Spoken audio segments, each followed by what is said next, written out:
All righty, good evening, everyone. Evening now. Welcome to Opening Day 2025 for Amador County Little League East. I'm Joey Geedy here with my good friend and colleague, Steve Nash. Steve Nash, that's right. You know, the Giants have Kruk and Kipe. Amador County Little League East has Steve and Joe. That's right. That's right. All right, Steve, going to be a great day today. A little rainy earlier this morning, kind of throughout actually the early parts of opening day, but right now, beautiful, mostly sunny skies, I'd say. Clouds in the sky. Not too cold, though. That's something that'll be important for the day. Yeah, that rain went away. The sun's come out a little bit. Looks like it's a beautiful evening for some baseball. Absolutely, folks. So tonight, in our opening day matchup, we have two teams. First one, we'll go with our home team. I'll tell you what, let me go ahead and hit our sponsors first. Our sponsors for tonight's game for the pitcher change, Ramco. Lineups will be sponsored by Melon Face Diner and the Amador Community Foundation, Amador County Chamber of Commerce. Player of the game sponsored by William Peterson Financial Planning, and the clutch play of the game provided by remotely located your critical infrastructure provider for Amador County. We're going to go to start off with our lineup. Starting lineup, Steve, for the Jackson Lions, coached by Mike Maggi. Starting off, playing catcher, Wyatt Bell. Hitting second, we've got Jax White playing center field, followed by Milos Maggi playing shortstop. Jace Denary is going to be batting cleanup, playing pitching for the night. At 5, we've got Nathan Tilley at second base, followed by Luke Glavinich at first base. At 7, at the 7 hole, we've got Oscar Tucker playing right field, then Dane Hoagland playing left field. Batting ninth, Addison Campbell. Batting 10th, Wyatt Oneto. And batting 11th, we have Frankie Albright playing third base. Steve? Yeah, so Little League doing the continuous lineup now during the regular season, even at the Majors Division. So we're going to bat all 11 batters tonight, even though they don't all be playing in the field. Notice a few names on here returning from the All-Star team that went to the section championship last year. The Beasts of the East. The Beasts from the East that had a great run in the Little League tournament last year. So a few of those kids in the game today. Excited to see, including Jace Denary. That's right. And now for our Dirt Devils, coached by Chuck Wellman. Leading off, I should say, we have Hoyt playing shortstop, followed by McCarter catching. Adkins will be hitting in the 3 spot, playing third base, followed by Wellman in cleanup, who will be pitching this evening. In the 5 hole, we've got Chrisman playing second base, followed by Thomas playing left field. Then we've got Peterson in the 7 hole playing center field, followed by Dodd at first base, I should say. Batting 9, we have Stoltz at 10. We've got Martin playing right field, followed by Thomas at the 11 spot, and then Kleinfelter at the 12 spot. All right, some young men ready to go out here and play some baseball tonight. Looking forward to this. Absolutely. Beautiful day for some baseball. I know these kids have been practicing for a month. They're ready to get on the field and play some baseball. Yeah, it really should be a good evening for it. You know, it's been kind of a long time coming here again. We were kind of worried with the weather earlier this morning. Didn't know maybe if we were going to get it in or not. First pitch will be here at 6 o'clock, so we've got just about 5 minutes or so until first pitch. First pitch is going to be thrown out this year by Owen Varwig, actually a member of the Jackson Lions team. Broke his arm, from what I understand, so won't be playing this evening, but will be giving out the first pitch. I think that's cool. Outstanding. It's to take part in the game. That's great. Coach Mike Maggi is here in front of us right now. Yep. Coach Maggi, world famous for letting his players know, coaching them really hard in the outfield on 2 hands. 2 hands in the outfield. So that's a big Coach Maggi line. He actually coached me back when I was a freshman in high school, and that was his big thing. Drilled that one into my head. So really looking forward to the squad that he's got tonight. Yeah, well, you know, Joey and I were both coaches at Argonaut High School, and I can tell you, we still coach 2 hands in the outfield. So that's right. That is a critical tool for your outfielders. So I'm glad that Mike is coaching them that as well.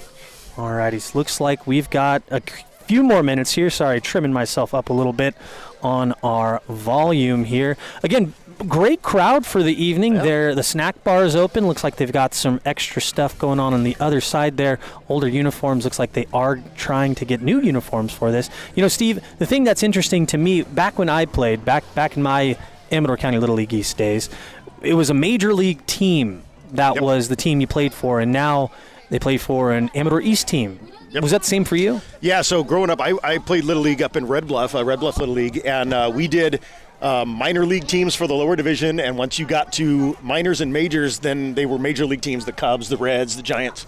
And Amador County West Little League did the same, and this year Amador West has followed Amador East, and even their older divisions are now rocking the Amador West jerseys instead of the major league team jerseys. So. Gotcha.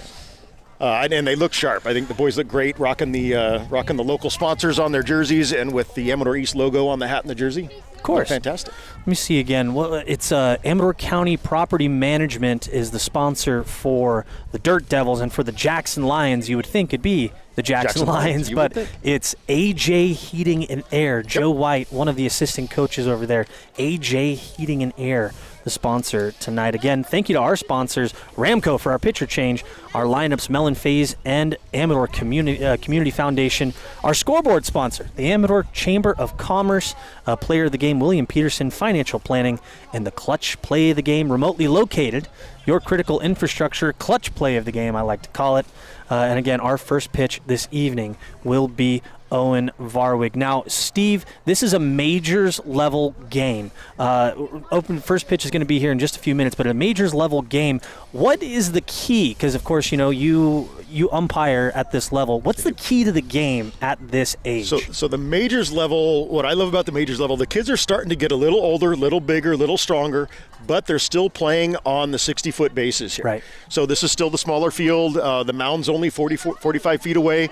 So even though the kids are getting a little stronger and bigger, this is still a pretty small diamond, a pretty small field. So they get down the line really quick. Your infielders have to field the ball quickly and smoothly and get that throw over to first, or the guy's going to beat that throw out. So you've really got to be clean at this level. The other big difference for the majors division is the pass ball comes into play. So the catcher, if they don't catch the ball, the runners can take off now in majors division in Little League. So if your catcher is not on his game, you'll see the runners advancing all over the place, and that can really impact the game. So a lot more speed, a lot more strength at this level, and still a small field, so there's a lot of action out there. Right, and something for the folks back home, of course, in traditional baseball, in your high school, your college, professional levels, there's a leadoff, but at this level, it's too small of a field. There is no leadoff, so they have to be on the bag, if I'm not mistaken, until the ball crosses the plate. Yeah, until it reaches the batter is how the rule is worded. So it's technically not crossing the plate, but arriving at the batter, whatever you want to interpret that to mean. Gotcha. Yeah, so all the runners have to stay on their base. Once that ball reaches the batter, then they can take a little bit of a lead if they want, or even steal if they want to try to steal on the catcher. Well, and speaking of umpires, Steve, our chief umpire for tonight's game will be Scott Smith here. Scott Smith here, our chief umpire for Amador County Little League East. I don't know how many opening. Scott, how many opening days is this for you for Little League East? Little League East, I think this is my 10th season. 10th season. Yep. Opening. 20th year umpiring. Scott is one of the best. He's a fantastic umpire and a good friend of mine, and excited to see him on the dish here tonight. And we're gonna see Scott call a great game. I have no doubt.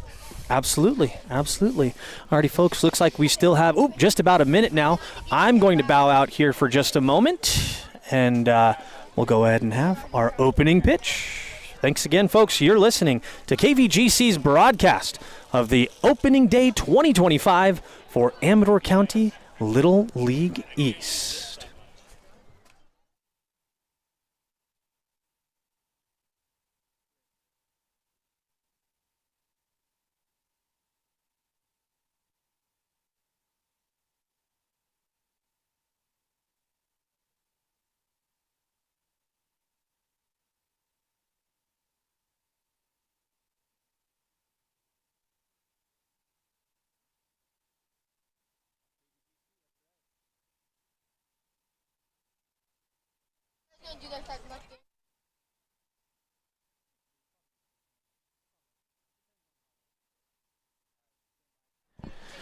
Alrighty, looks like we are actually back right now. Steve, a little prematurely, we are back. Nope, there we go. We were waiting on the umpires there. Looks like we have a couple boys. Hey, a couple Amador Buffalo players there. Yeah, well, we've got some Amador Buffalo guys umpiring the game tonight. Looks like Mike. I see Mikey Nunez, Dominic Fillmore. I don't know who the one behind Scott is. Do you know who that is? I'm trying to. Oh, that's Tommy. Gotcha. Tommy Gunn. Gotcha. All right. So they're going to be having a little discussion right now. As you can see on your screen, if you are watching at home on YouTube Live, a little bit of an interesting configuration. We do have the fence right in front of us, but you can see the full field. You pretty much can see the full field. Shouldn't be much of an issue for this game. We're right behind home plate, so a great view for this evening's matchup. Looks like Scott's directing 3 umpires in a crew there. Steve, is that a full 4 umpire crew tonight, which is very rare at the Little League level. Usually if you get to maybe your district and state tournaments, you might see a 4-man crew, but I know Scott likes to, for the opening day, to get a full crew out here, make sure that these kids get the best experience they can and we get all these calls right. Definitely. All righty, let's go ahead. Hey, I'm loving that Jackson Fire's got that beautiful American flag hanging out there in center field. That's right, engine 1 up there, nice and big for us. Yep. You can see that, of course, on your screen here. And again, folks, something I always like to mention too, Steve, everyone always calls this Dietert Park. Now, we are in Dietert Park, but we are at John Imey Field at Dietert Park. John Imey, of course, a longtime supporter, actually helped to run Amador County Little League East for years and years. Back even when my brother was a kid, my brother JD, who's in his 40s now, John Imey was a major main staple for Amador County Little League East. So I always like to give it its due. I always like to give John Imey his respect and his due. Looks like the Lions are going to be taking the field right now. We should be having our opening pitch here in just a moment. Again, I'm going to bow out for just a moment here.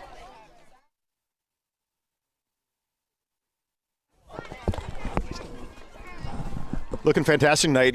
Just a few years ago, Jackson Rancheria came out and cleaned this field up, did a whole renovation on it. Looked fantastic. Blue. Owen Barwig's throwing the first pitch. Alrighty, folks. Oh yeah, Owen! We're going to get started up here. Go ahead and go for it, buddy. We've got our ceremonial first pitch, which will be thrown out tonight by number 12, Owen Varwig.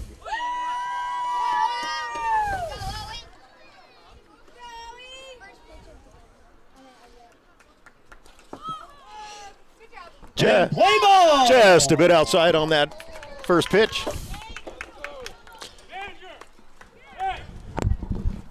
Just a little bit outside. Just a bit outside. All righty, folks, here we are.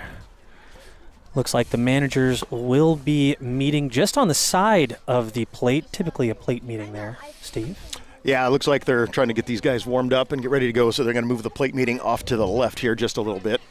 Again, pitching, right at us there. Again, pitching for the Jackson Lions, let me see where that is again. Number 11, Jace Denary on the bump. Yep, Jace, one of the stars of the Beasts of the East that, again, the Majors Division, or as literally called the Little League Division. They won the District 15 championship here in the Motherlode, went to the Section 6 tournament. Down in the Stockton area, facing teams from Manteca and Stockton, Tracy, all over the place, and went to the championship game of that. The Beasts of the East had a fantastic run last year, and Jace was, again, one of the key pitchers and players from that ball club. So that's right. Behind the dish, number 1, Wyatt Bell, as we mentioned earlier. Back at first base, we've got number 7, that's Luke Glavinich. Second base is going to be manned by Nathan Tilley, number 2.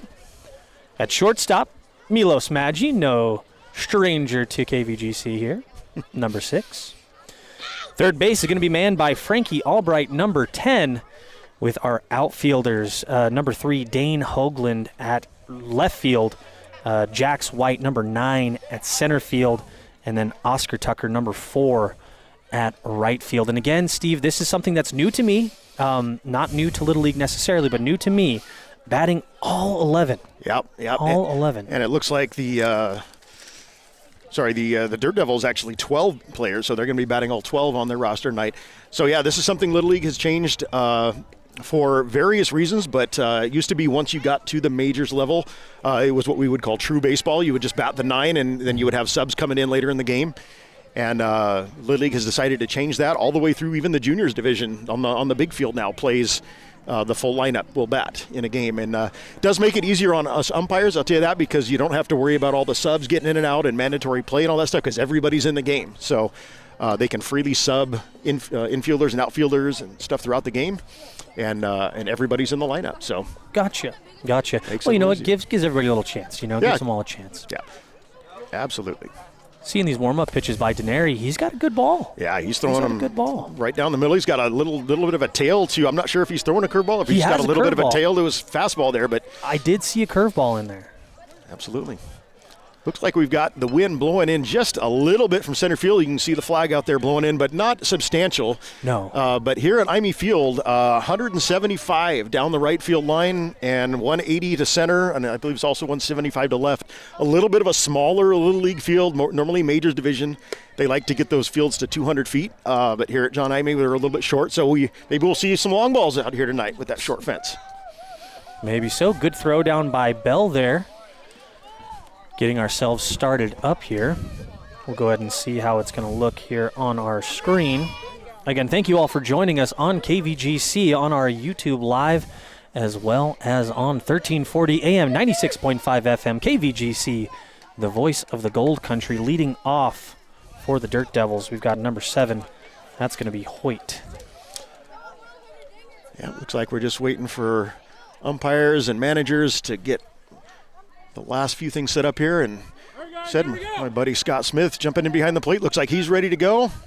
And our first batter in the box, and that's Hoyt leading it off here for the Dirt Devils. Scott doing a little cleanup, making sure all the boys are in the dugout before the first pitch is thrown. Safety obviously first here at Little League. Just a little rusty, Steve. Just a little rusty. Even the coaches. Yeah, we got to get everybody in the dugout. We don't want anybody getting hit.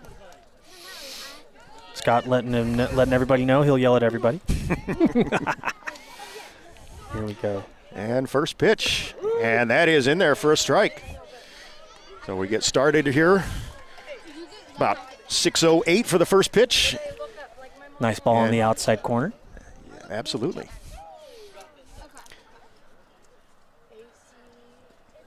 Denary with the wine. There's a ground ball right back to him. He's going to underhand that over to first. And on the second pitch of the game, we've got our first out. Ball lightly hit. You know, again, you say it's a lot quicker here. You know, the field is small. Yep. Right back to the pitcher there. Nice poise by Denary there. Good little underhand toss to Glavinich for the out.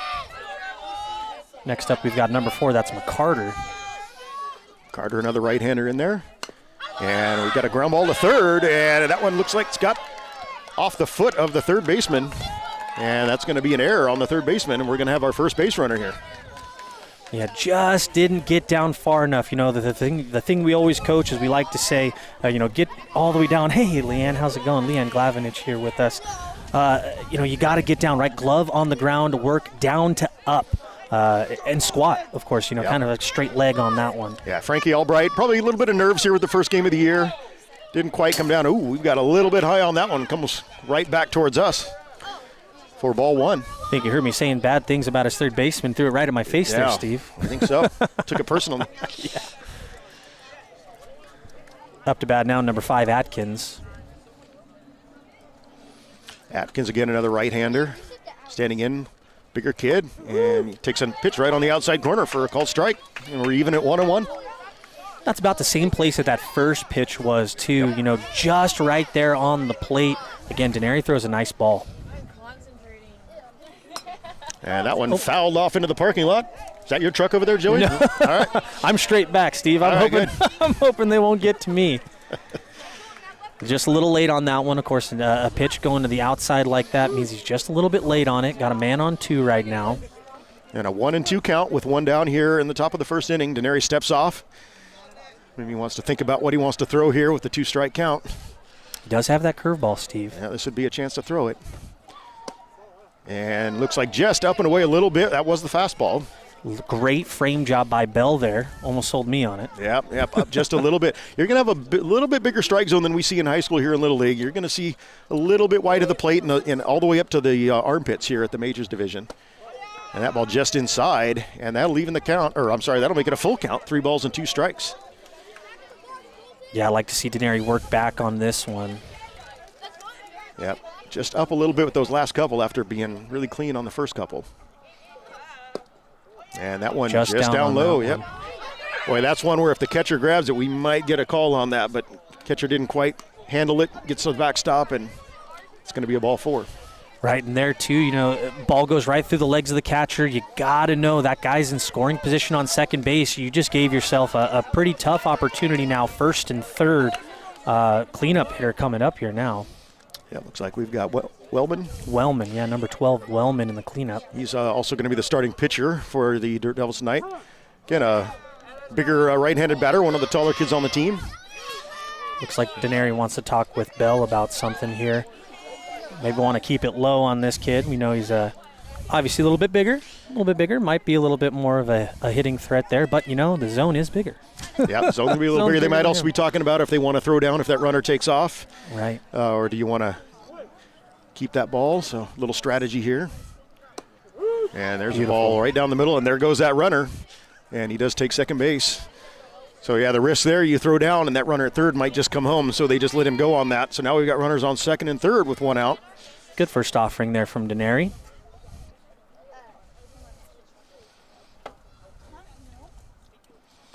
And, boy, that one right down the middle. Ooh, another one. Not sure what Wellman was looking for on that one. That ball was right there, right down the middle, and he's quickly in the hole 0-2. Just a little inside on the first one, right over the middle of the plate on this next one. Really behind on the count now here for Wellman. And a little late on that, fouling it off down the right field line.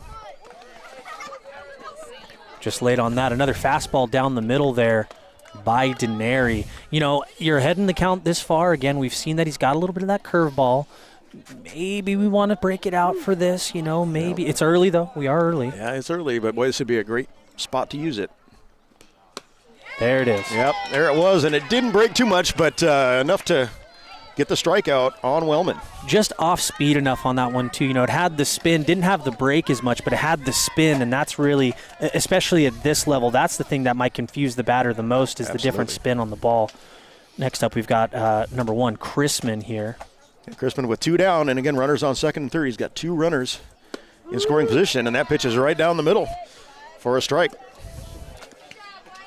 I'd like to see Bell maybe hold that one just a little bit more. We work on sticking it, right? Stick that catcher, stick it right there. Hold it in the zone for me so the umpire can see.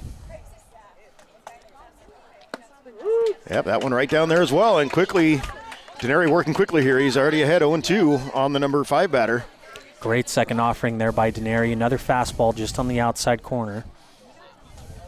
Again, 2 men in scoring position, 2 outs right now. And we've got a swing and a miss, and he gets out of the jam here. 2 runners in scoring position, but not able to get any runs across here for the Dirt Devils. And a good outing there by Denary to start it off. He got himself that first out. Great. Got into a little bit of trouble there. The first little bobble there by the third baseman. And then, of course, just kind of moving guys along. But again, really cleaned up the inning there well. Again, as I said, he's got a real good ball. The way he starts off, his motion's nice and smooth. Obviously not worried at all about having guys in scoring position. And again, it's kind of funny to see because, again, Steve and I coach over at Argonaut, and we're used to seeing guys on the base, here in the stretch, right? Yep. Well, it's funny to see him just go straight back in. Yep. Throwing from the windup here because those runners can't lead off, and there's really no advantage from going from the stretch here at the majors level. First warm-up pitches now from... Again, this is going to be Wellman here on the mound. Behind the dish, not Coach Chuck. Not going to be Chuck behind the dish. No, just getting them started. That's an interesting rule change that Little League made last year. So there used to be a rule that coaches could not warm up a pitcher. Really? It had to be a player with a mask on. And I tell you what, as an umpire, sometimes, especially if that catcher was on base last inning and he's got to go gear up, it's great to get that pitcher warming up and keep the game moving quickly. And as we see the catcher coming out right now, he's able to get 4 or 5 warm-up pitches in without his catcher. Just a little outside. Yeah. And so anyway, Little League changed that rule starting last year. So now our coaches can get out there and warm up the pitcher between innings. And again, we got Wellman on the bump there. Behind the dish now is number 4, McCarter. Over at first base, it's going to be manned by number 3, Dodd. At second base, Chrisman, number 1. Shortstop's going to be manned by number 7. That's Hoyt. And at third base, We've got number 5, Atkins. Now over in left field, Thomas, number 10. And then at center field, we've got Peterson, number 2, rounded off by Martin in right field, number 8 there. Absolutely. So our home Dirt Devils, our away Dirt Devils. What am I talking about here, Steve? I'm I'm all over the place here, Steve. Yeah, Jackson Lions are the home team today, Dirt Devils, as we got the throw down to second. One hops right in there to second base. Now, how many innings? Of course, they're going to be asking this question. How many innings do they play in a majors level here? So majors level, we are scheduled to play 6 innings here tonight. 6. Obviously, if the game is tied at the end of 6, we will keep going.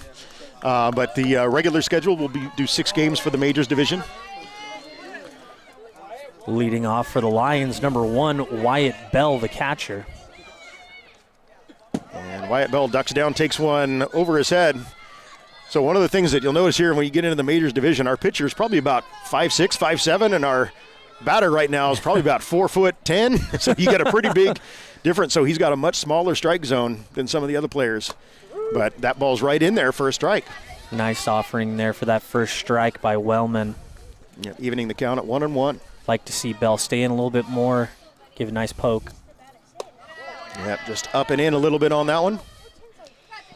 Wellman working quickly. As soon as he gets that ball, he comes set and he's ready to go. Exact same spot with that one, just up and in a little bit. He's going to make it a 3-1 count. Yeah, and you see even in his warm-up throws, he was kind of that up and in upper corner. Waiting right there and up and in again, and we got a walk to lead off the bottom of the first here with Bell heading down to first base. And the way that the lineups are set up now, obviously since everybody's batting, it's just a little bit different. You do still want your speed guys at the top. Yep, definitely do. Second up, we've got number 9. That's Jax White. Yep, Jax White, the lefty, swinging and missing at that first pitch. Our center fielder for the Jackson Lions. Boy, he does work quick there, Steve. Yeah, he does, and that ball's going to be outside for a ball, and Bell's going to head down to second base on the wild pitch there. Little pump fake there by McCarter. So a runner already in scoring position here for the Dirt Devils. Oh, I'm sorry, for the Lions. Foul ball there.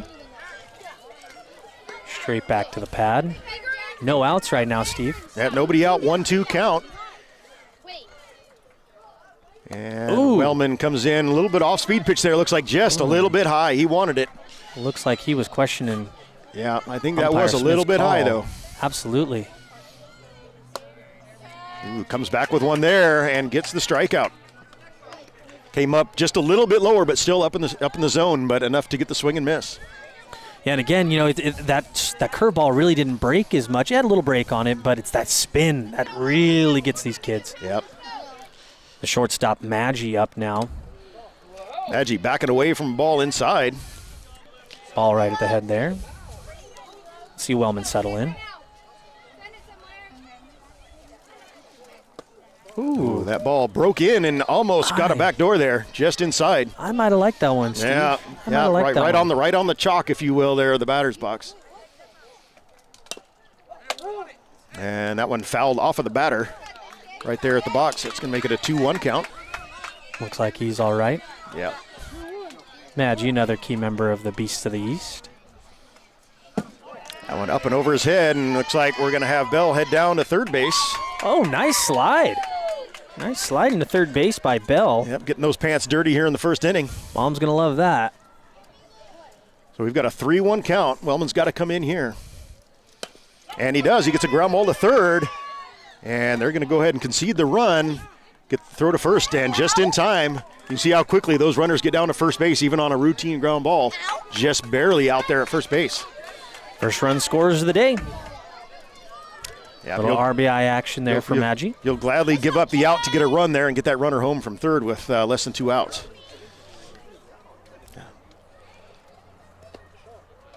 That's got Jay Stenary, the pitcher, up to bat now.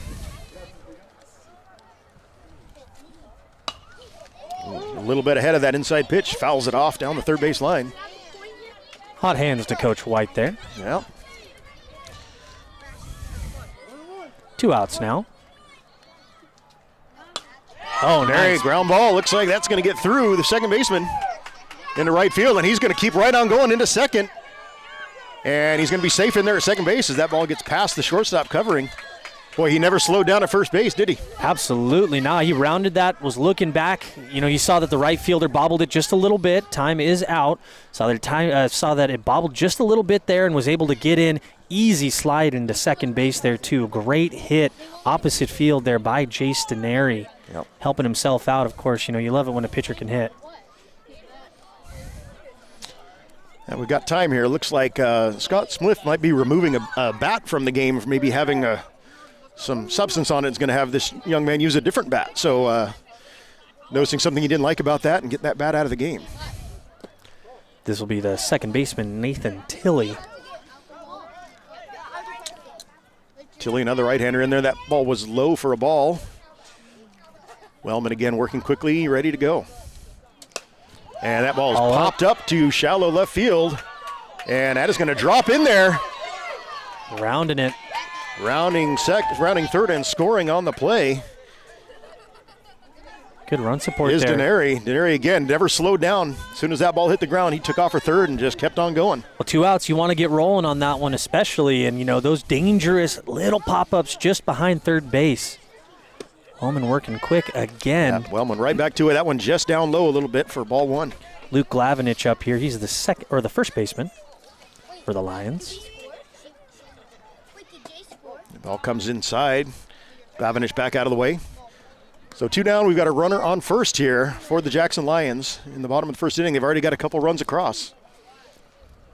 And that ball right in there for a strike. And we've got a runner now hung up. Nope, he's going to go ahead and advance to second. He was starting to steal, then had second thoughts about it, and then the throw went into center field. He went ahead and advanced anyway. Yeah, Tilley was kind of playing with McCarter on that one right there. The last pitch we saw him kind of dancing back and forth, wanted McCarter to bait. Ends up getting the steal. Wellman just outside on that one. So he's kind of doing that bounce back and forth, trying to bait him a little bit. Maybe he wants to go. Maybe he makes that throw. Wellman comes in down low. That is going to be... Oh, I had that as ball 3, but looks like that's ball 4 as he heads down to first base. Might have stolen a ball there. Maybe. All right. Our super official scoreboard operators right next to us think that might not have been ball 4 also. So runners on first and second now here with 2 down, and we've got a left-handed batter up. Oscar Tucker up, yep. Right field. And that ball is going to get past the catcher, and both runners are going to move up 60 feet. And Tucker is now going to have a couple of runners in scoring position. Tilley's got good speed there, too, getting around. And, again, he's doing that little bounce, trying to play with McCarter a little bit, maybe trying to get him to bait that throw. Yeah. Nice pick there by the catcher. That ball was in the dirt, but scooped up nicely. But we've got a 2-0 count here. And, again, Wellman's going to want to come in and throw some strikes here. Yeah, wasting no time at all. And Wellman outside with that one. You got a 3-0 count. Be interesting to see if he's got the green light here. And that ball down and away. And that's going to load him up here with 2 down in the bottom of the first. Coming up to the plate now, left fielder. That's Dane Hoagland.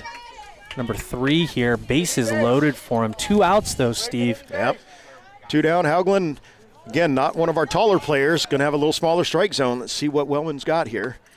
And he comes in right down the middle with that first pitch. Good way to start the at-bat here for Wellman. Hoagland, you say? Gotcha. Hoagland. I'll take it. I'll believe you. And comes right back with another strike. So after the quick walk, comes back and gets a quick ahead 0-2 on Hoagland. Works quick. And he's going to get the swing and miss. And the Lions are going to leave them loaded here in the bottom of the first, but they do pick up a couple of runs. You know, a good pickup of those 2 runs, too, there, Steve. You know, the thing that I like is they're swinging the bats. Yep. They really are up there to swing the bats. Even those guys that were up there walking, you know, they're trying to find it. Wellman, of course, working very, very quickly. I might like to see him take just a little bit of time, maybe get himself set, throw that ball. You know, we really saw that he likes that up and out. I mean, or the up and in for those righties, right? He's throwing that a whole lot. So maybe he takes his time, gets himself set. Of course, the jitters of the first game of the year are out, so of course. So looks like coaches are talking with umpire Scott Smith about the bat. Coach Denary there asking him what. Yeah, I tell you, I'm looking at that bat, and I can definitely see some kind of, almost looks like pine tar down there on the grip of the bat. And I can tell you, Little League has a zero tolerance policy. We don't want any foreign substances on the bat at all. So he might be looking to try to find a parent with an alcohol wipe, something maybe to try to get that guy cleaned off so we can get that bat back in the game. Starting off the second inning here, we've got Denary still on the bump. Yep, Neri back to work. Boy, he's got a great little, not a big kid out there, but boy, he's got a great throwing motion, nice and relaxed. And as you saw in the first inning, throws a lot of balls in the zone.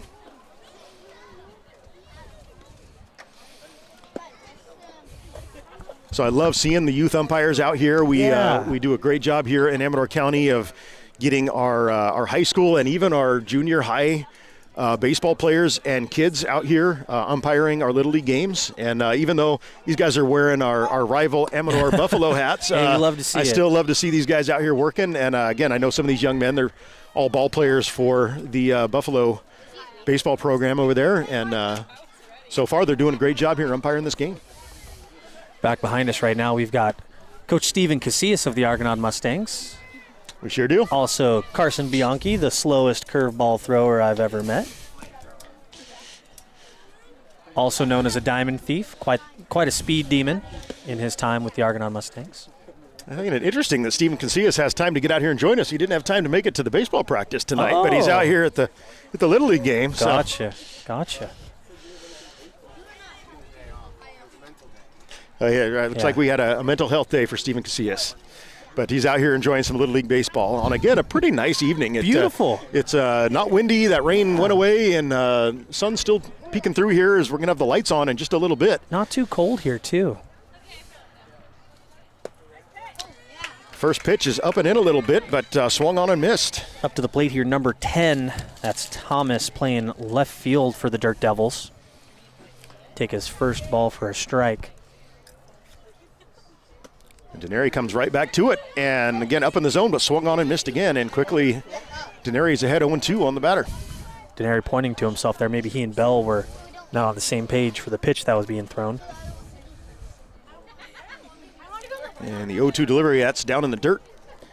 Laid off, that's going to make it a 1-2 count. Still ahead in the count here, you know. Maybe see that off-speed pitch just a little bit. Yeah, first two pitches weren't really necessarily in the strike zone, and he had swings and misses on him, so I don't blame him for going out of the zone on that third pitch, seeing if maybe he could get a chase. Now he's going to step off and make sure he's got this ready to go. That ball up and away, and that's going to even the count at 2-2. Don't think he liked that one, too. No, he wasn't real happy with how that came out. That might have been an attempt at a curveball that just didn't go.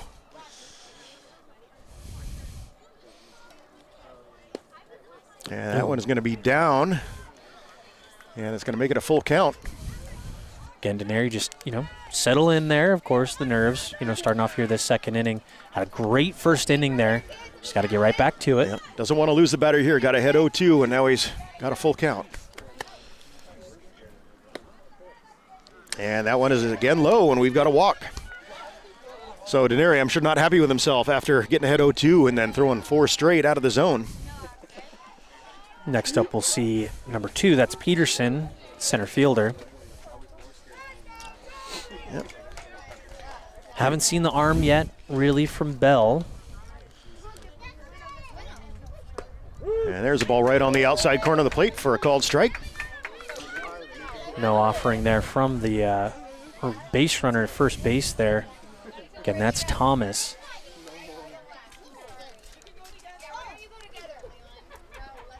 And that ball is fouled off right on the inside corner, and he went for it. It's a little bit late fouling it off. And again, for the second batter in a row, Denary out to an 0-2 count. Let's see if he can finish this one off.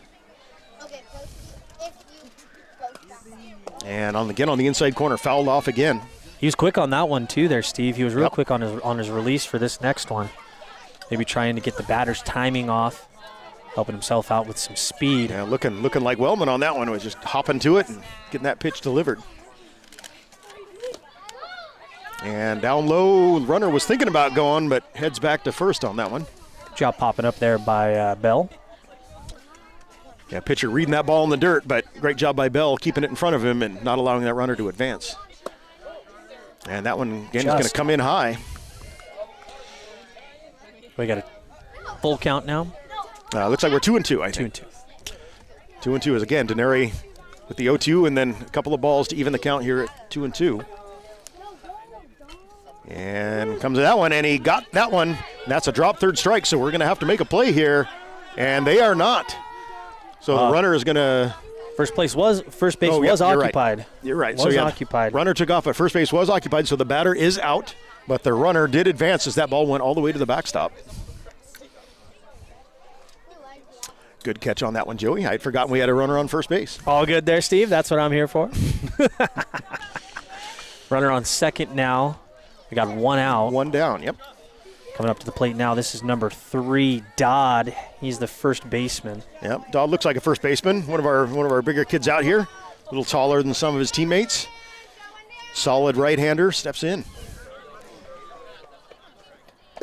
And Denary's first pitch is foul tipped right into the glove of Bell. That's going to be strike one.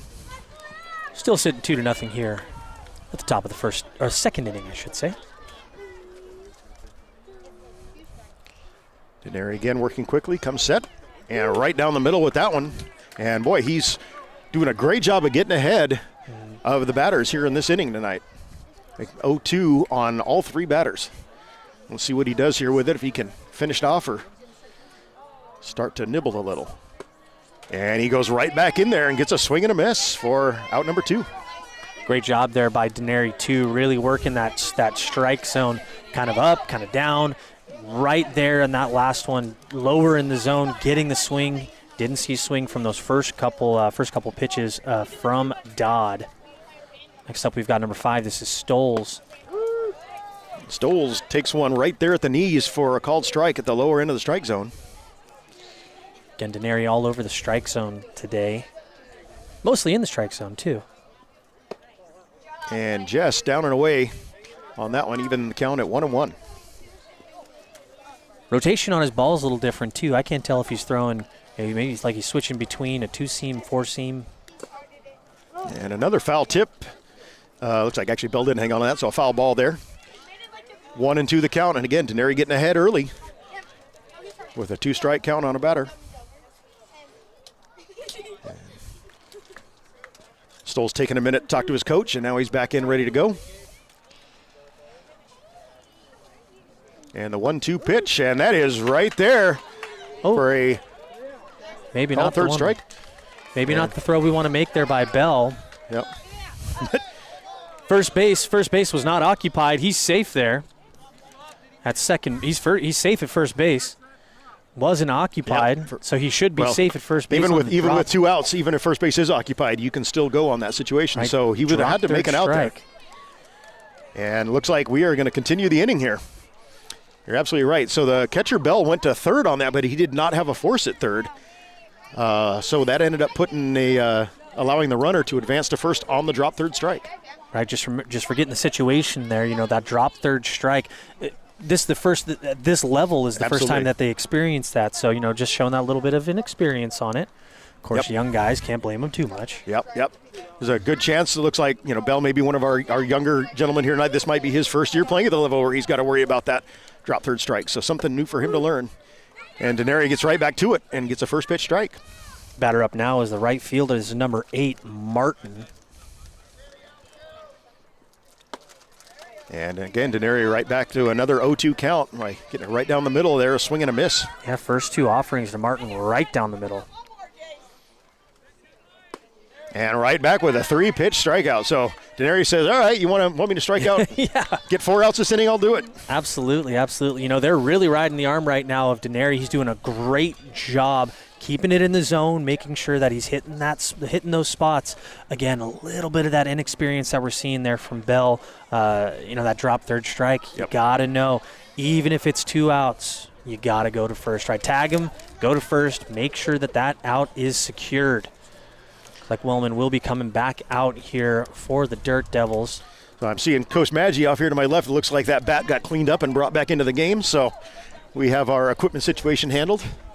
So no foreign substances, no spider tack or no spray on, no pine tar, nothing. If you see anything that looks like it's not naturally part of the bat, then the umpires are going to make you clean that bat off in order to use it in the game. Gotcha.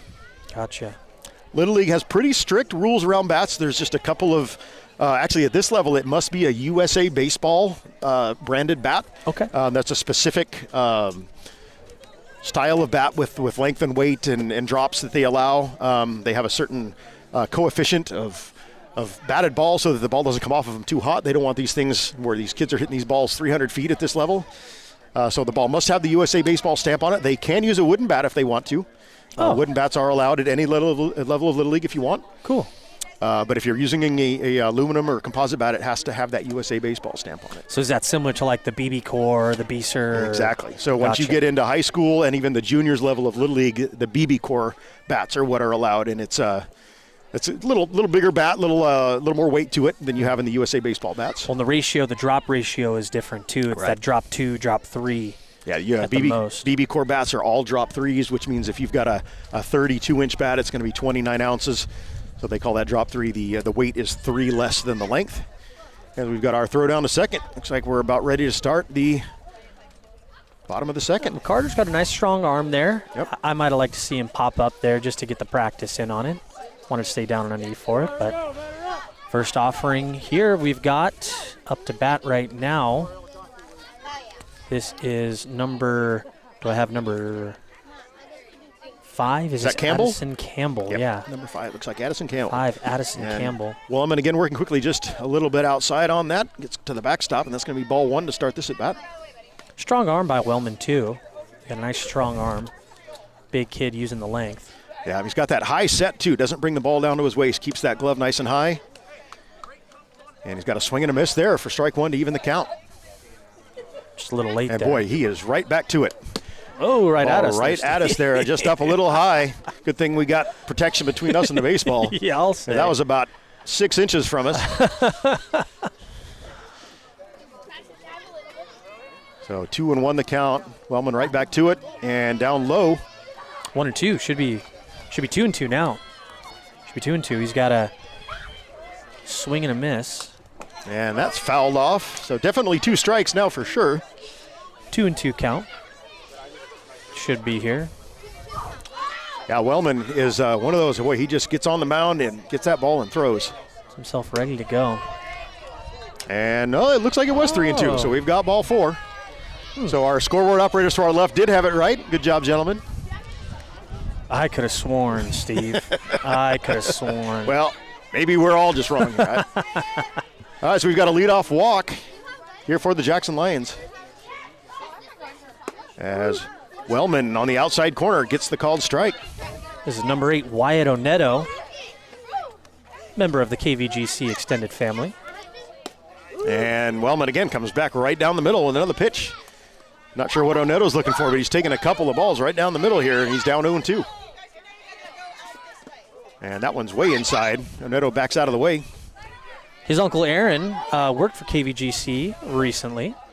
Was one of our broadcast interns in high school and then worked for us right out. And that down at the lower end of the zone, but called strike 3.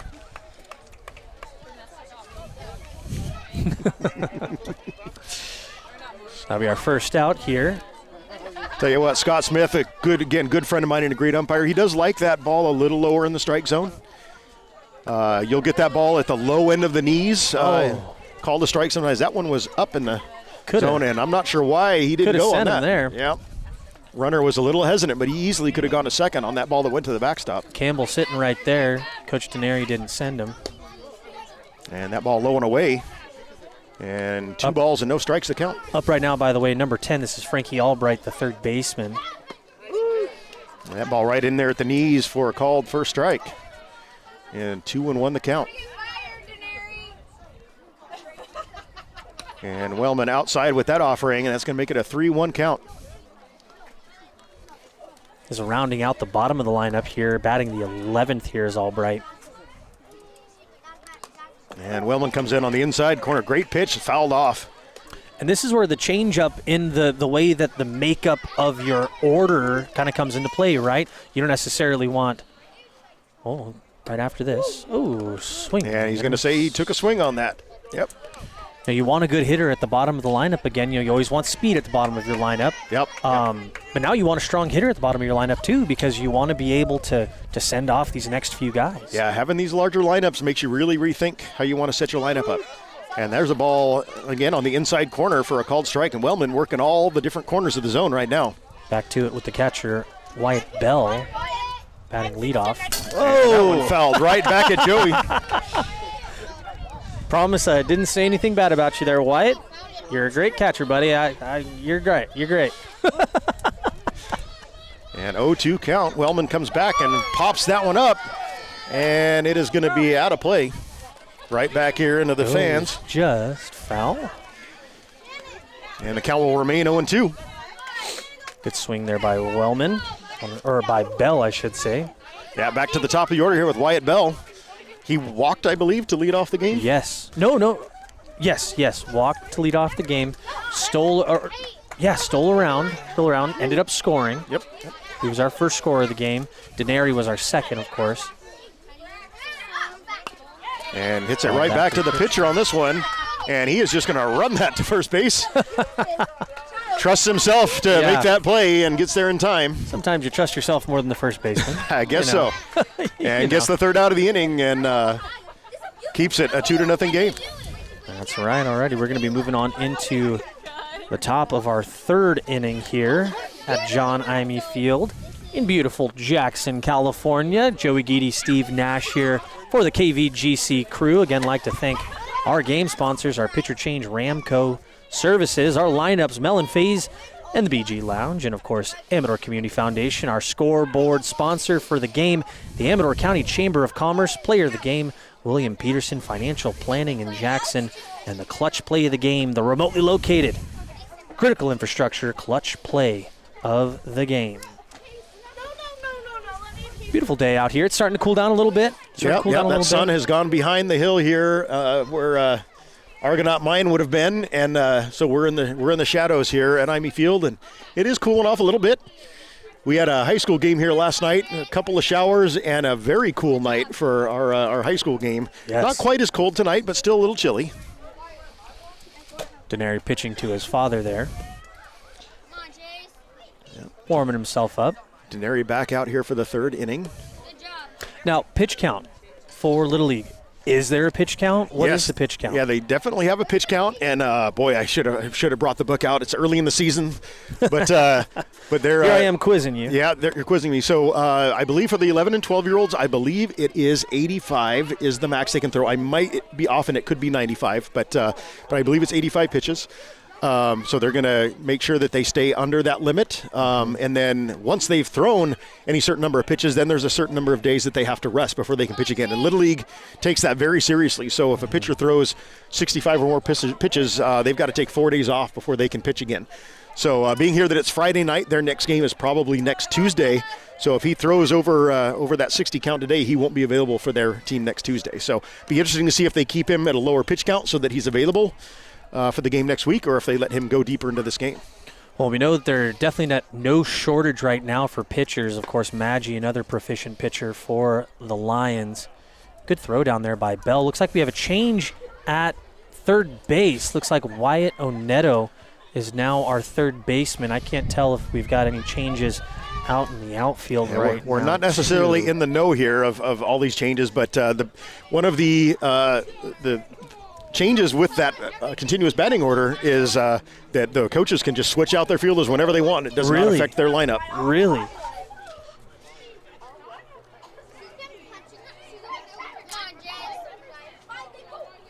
So it looks like we're ready to go here to the top of the third. Up right now, we've got number 11. This is Thomas. Number 11 batting in the 11 spot here for the Dirt Devils. Again, they've got 12 in their lineup today, so one more batter than the Jackson Lions have. Maggi going to talk to Denary there. And Denary comes back in with a strike to even it at 1-1. Thomas not happy about that one right there. All right on the inside corner. Beautiful pitch there by Denary. Wanted to take a swing on that. And it comes back in the same spot on the inside corner. Gets a swing and a miss. Long swing by Thomas there. And Thomas backing out, thinking about that one. Deep breath, get back into it now. Here we go. And he comes in and goes right back to the outside corner and gets the called third strike. Boy, Denary again using all of the plate. He really is, and he throws a nice true ball. Hits the strike zone. Easy money there. Next up, we've got number 6 to round out the bottom of their order. That's Kleinfelter. Have not seen Kleinfelter on the field just yet. At the top of the 3rd inning. And boy, another pitch right on the outside corner for a strike to get this at bat started. Really painting the outside corner there too by Denary. Denary working quickly, not quite as quickly as Wellman, but right back into the zone. And he's ahead in the count 0-2. Low middle zone right there by Denary. Really helping himself out there with these starting off with 0-2. Well, and he's making his coach happy if he keeps his pitch count low and lets him go longer into this game, and he gets the swing and a miss there to get another 3-pitch at bat. Back to the top of the lineup here now for the Dirt Devils. Looks like we've got number 7. This is Hoyt. Yep. Playing shortstop. He was the shortstop. Like Coach Denary out there talking to his players there, having Glavinich move a little bit. Moving his defense around just a little bit. Right fielder moved a little bit too. That's Martin. Center fielder Jax White moving. And there's a ball right again on the outside corner for a called first strike. Boy, Denary is just painting the corners here in the 3rd inning. Really is painting the corners there, Steve.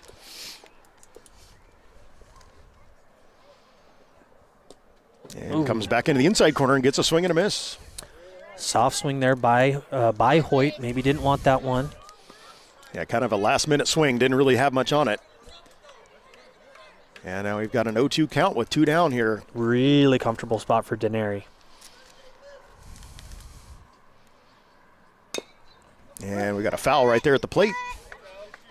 Going to extend this at bat for at least one more pitch. Here we excuse me. Something in my throat there. Here we go, Hoyt. Back up there, buddy. Nice level swing. And here comes that 0-2 pitch, and we've got a ball that is fouled at the plate. Just rolling itself foul. Maybe early on it just a little bit, but he doesn't want to wait too long again. Denary throws a really nice ball. Not too hard, but not one that you want to sit back and wait on. Denary actually taking a little bit of time on that one, and then there's the curveball, and he gets the swing and a miss. We'll see if we've got the throw down to first on the drop third strike, and we do, and we get the out. So Bell coming back and redeeming himself this time and getting the out at first base on that throw. Now, Steve, that curveball was filthy. It was. That was nasty. I don't know if you folks at home could see that one. Of course, if you're listening on the radio, you couldn't. But I'll tell you what, folks, that thing right over the middle of the zone, I mean, it started up and boom, fell right off the table there. That's the textbook curveball that you want to see out of your pitcher, especially that far ahead in the count. You got 2 outs. Give it a chance, buddy. I mean, you're this early in the season. Why not go for it, right? Yep, Denary getting himself warmed up. His arm's nice and warm now, and he's thrown that curveball a few times, and we've seen the spin, but that's the first time we've really seen that 12-6 break where the bottom just falls out of that curveball. That was a beautiful pitch. Yeah, it really was. We know Wellman also has a little bit of that off speed too. We saw that curveball earlier in the 1st inning. Offered it up in later batters. See, as he's taking his warm-up pitches here, I'd like to see him work back down in the zone. You know, he was in that upper inside pocket for righty batters. Only one lefty batter so far for the Lions that we've seen. That's Jax White, who is due up next. Bell, of course, was the last out. Yep, 2, 3, and 4 due up the heart of the order, if you will, here for the Lions in the bottom of the 3rd. And they're going to try to add to that 2-run lead as the wind may be picking up just a little bit coming out of right field, so making it a little chillier. We'll see. That may keep some of our fly balls from going out of the park. Haven't really seen anything hit too hard in the air tonight.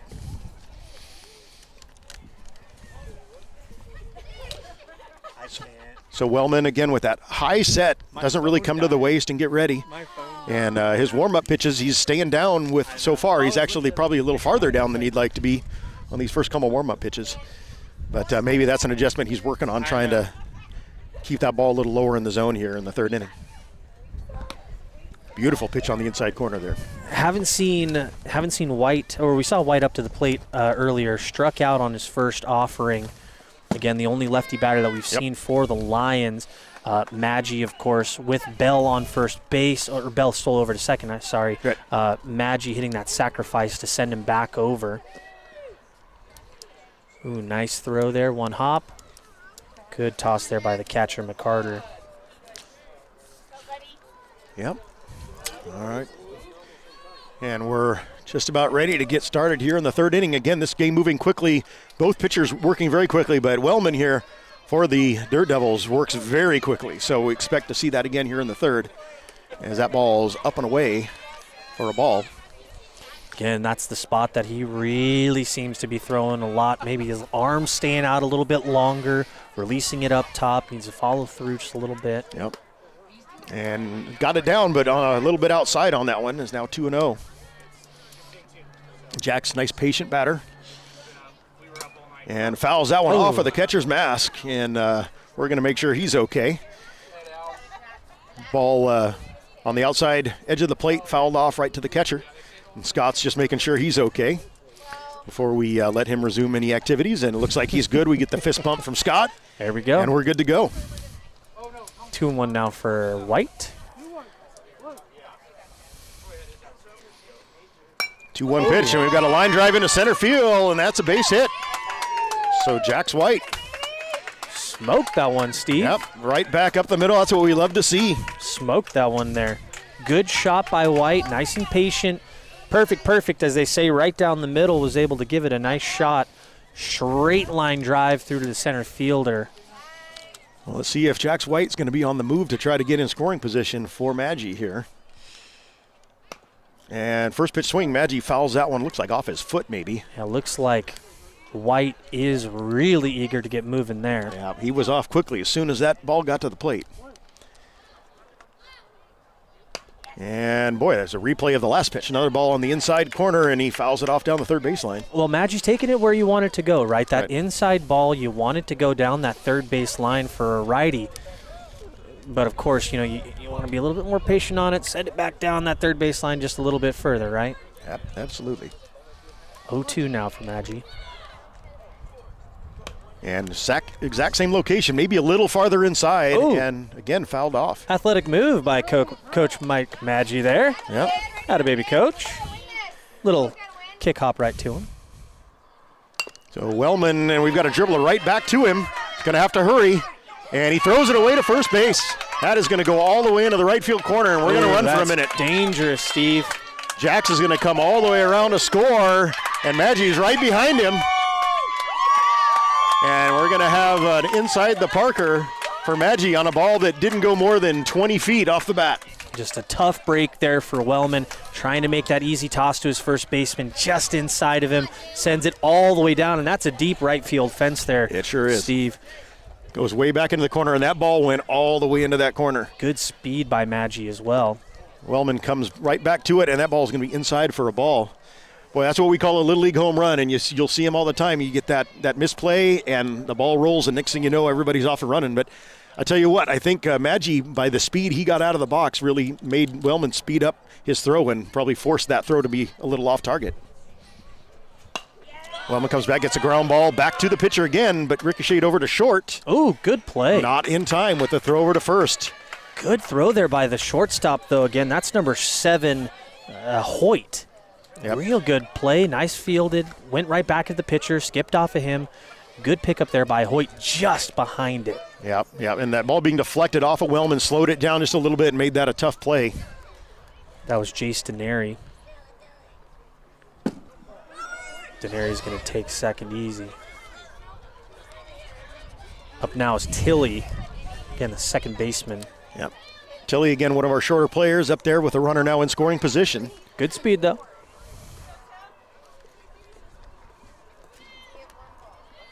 And that ball up and away for ball 1. or sorry, ball 2. So we've got a 2-0 count.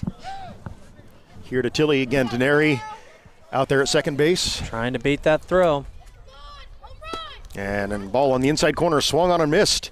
And Denary bluffed that he was going to third. Great throw there. Yeah, good throw down there by McCarter. Yeah, but Denary second guessed it, headed right back to second base wisely. And we've got a swing and a miss, and that'll even the count at 2-2. Like to see some good patience here from Tilly. Wellman set, and here's the pitch, and that is fouled back into the screen. That one was going for my truck there, Steve. Yeah, that one was. I think we got a nice high backstop here nice at Ivy high Field. backstop, hanging over the top. A little more comfortable spot here. Even count, but a little more comfortable here for Wellman, I feel. Ooh, and a nice little curveball there. Looks like that dropped in the top end of the zone. Yes, sir. Great pitch there by Wellman. Able to sit Tilly down on that one for the first out of this inning. All right, so one down again. A runner on second. That ball comes up and in.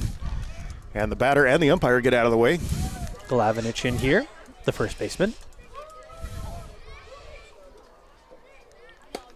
That ball is just inside, and Denary takes off for third, and they got him. That throw came in, and he got him right in the gut as he was coming in. Never looked at it, too. Just tucked his head and started running on that one. 2 outs now. Yep. And we've got timeout while we're going to make sure everybody's okay here. Looks like maybe got the wind knocked out of him on that tag. But, boy, a nice throw there by McCarter. Definitely. And comes back and gets the called strike. So 2-1 now to Glavinich. Glavinich moving out of the box on that one. Afraid of those first couple inside pitches, right? Gets another one just in the strike zone. And another strike there on a swing and a miss by Glavinich, and that evens the count at 2-2. Wellman again hitting that inside corner for the righties. And that one up in the zone. That's going to make it a full count. So nobody on, 2 out here in the third inning and a full count. And that is going to be up and in, and that's ball 4. So we've got ourselves another base runner. Up next we got Oscar Tucker. This is the right field. Oh, no. Yeah. Oscar Tucker here. This is the right fielder for the Lions. Yep. And it looks like we've got a timeout called on the field. Looks like the Dirt Devils manager has a question here for Scott. Chuck Wellman. Chuck Wellman, that's his name. Chuck Wellman, the manager of the... Nice guy. Of Had a the nice Dirt little Devils. conversation with him before the game. Yep. Hadn't met him yet. First time I met him. Nice guy. Is Tucker here a lefty too? Yep. Oh, I guess he is. Not a lefty unless he's a switch hitter, which is always a possibility, but I do believe he was a lefty the first time He was a around. lefty, yeah. More than just white. And that ball is going to be outside for ball 1 to start the at-bat. Glavinich with a runner here on first. 2 down in the third inning. Man, he's quick on it. Yep, he sure is. And that ball gets past McCarter to the backstop, and that's going to allow runner to advance. Again, Second base. I'd like to see Wellman take just a little bit more time, get himself set. And that ball up and in. And we've got a 3-0 count here on the batter. Wellman again, very quick set and throws, and that is outside, ball 4. So we had 2 outs, nobody on after the first couple runs get across, but now we've got a couple runners on base again here for the Jackson Lions. And Wellman's going to want to get out of this before giving up any more damage here. Dane Haugland up to the plate now. And comes in on an inside corner with a nice pitch there. Ooh. McCarter almost threw that one away. Throw back from McCarter there. Hit your pitcher in the chest now, son. And oof. Not the pitch we wanted. Yeah, Haugland swinging, missing at a ball well out of the strike zone. It's now an 0-2 count. And Wellman comes back and gets the strikeout on Haugland to end the third inning. But a couple more runs here for the Jackson Lions. They extend their lead to 4-0. And again, on that big play there by Milos Maggi, of course, he had Jax White, a great shot. Great line drive up to the center there, and then Maggi just kind of dribbling it to the pitcher. that tough throw. Wellman just throws it away, and again, a deep pocket over there and right. Maggi, great speed out of the box. I think Wellman, was not only worried about Maggi's speed, but also he was thinking about Jax White rolling around those bases too. So throws it away on that one. Both boys were able to score some runs there, and then just no doing really from there on. Yep. Well, I tell you, for all of you Little League coaches out there, or really coaches at any level, we talk about wanting that right fielder to back up the throw to first base. Always. And we did not see it on that ball that got away, and because of that, it took the right fielder a long time to get over into that corner to get that ball. So when you've got a ground ball in the infield, you've got to play it first. You want your right fielder heading down to the line to back up that throw and maybe keep one of those runs from scoring on that play. Will say, though, a great throw and out made by McCarter and the third baseman there on Denari's steal. Denari, again, just kind of tucked the head and started running. McCarter nailed the third baseman on with that throw. Yep. Easy out for the Dirt Devils there. Yep. Perfect throw, gets the tag down. That's another thing you want your third baseman to reach down for that tag, not out. He did, went down and got the runner as he was coming in. Nice, clean out there. McCarter, I believe, is going to be coming out to start off the inning. He's the number 2 batter, but will be leading off the 4th inning. Yep. Looks like Oneto's still at third. Maggi still at short. Tilly at second. And, of course, Denari's still out on the bump. Glavinich at first. Be curious. We don't keep pitch count on the scoreboard here, so I'm not really sure where we're at with Denari, but he's been pretty efficient, so imagine he's probably got a few more innings to pitch here. Oh, definitely. I'd say so. Addison Campbell out in left now. Jax White still in center. Over in right field, looks like we've got number 4, that's Oscar Tucker still. And, of course, the boy Wyatt Bell holding it down behind the dish. And McCarter takes the first pitch down low for a ball. Come on, Jace. Like to see McCarter get a hit on this one. Yeah, it'd be nice to see the Dirt Devils get back in this game, and they've got the, again, the heart of their order with the 2, 3, 4 batters due up here in the 4th inning. Ball down low, so we've got a 2-0 count. And Denari comes back with a nice pitch right down the middle. Swung on and missed by McCarter. And now 2-1. Getting himself reset there. Denari trying to work back to get on top.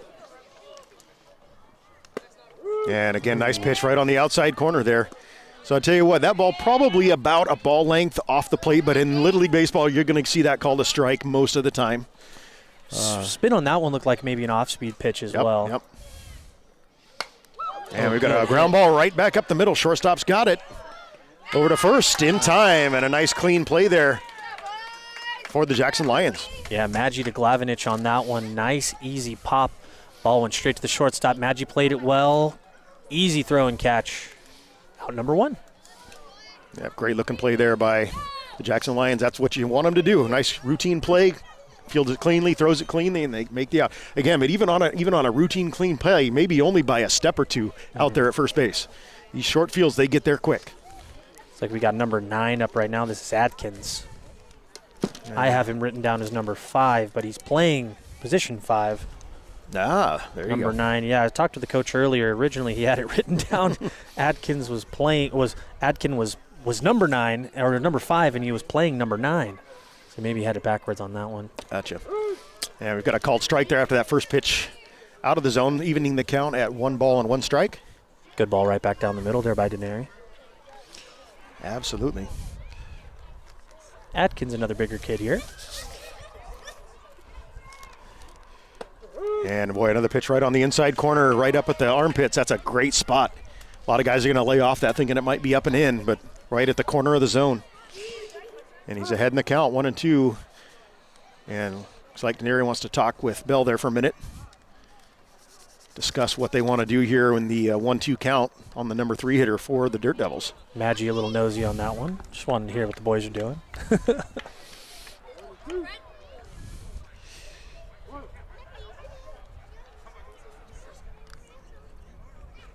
And that ball is right there for a called third strike. Boy, I'm not sure what he was looking for, but that ball looked good the whole way in and right on maybe the outer third of the plate for a called third strike.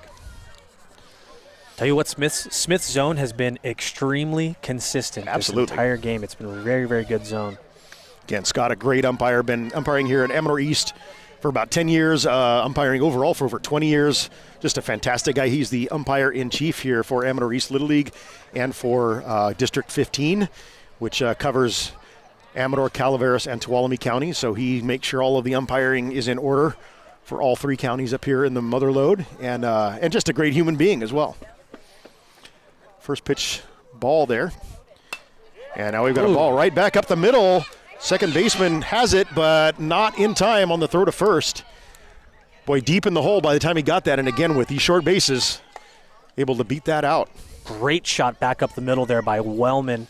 He's in the 4-hole here right now. Great spot for him. Needs it, too. You know, he's up on the mound. He wants to get some run support. Hey, why not do it yourself there? Good hit there. Cleanup hitter. Again, it'd be great to have some guys on base for that, something like that, but helping himself out by getting on base. And let's see what the Dirt Devils can do here as that ball goes to the backstop past Bell, and Wellman's going to advance to second base.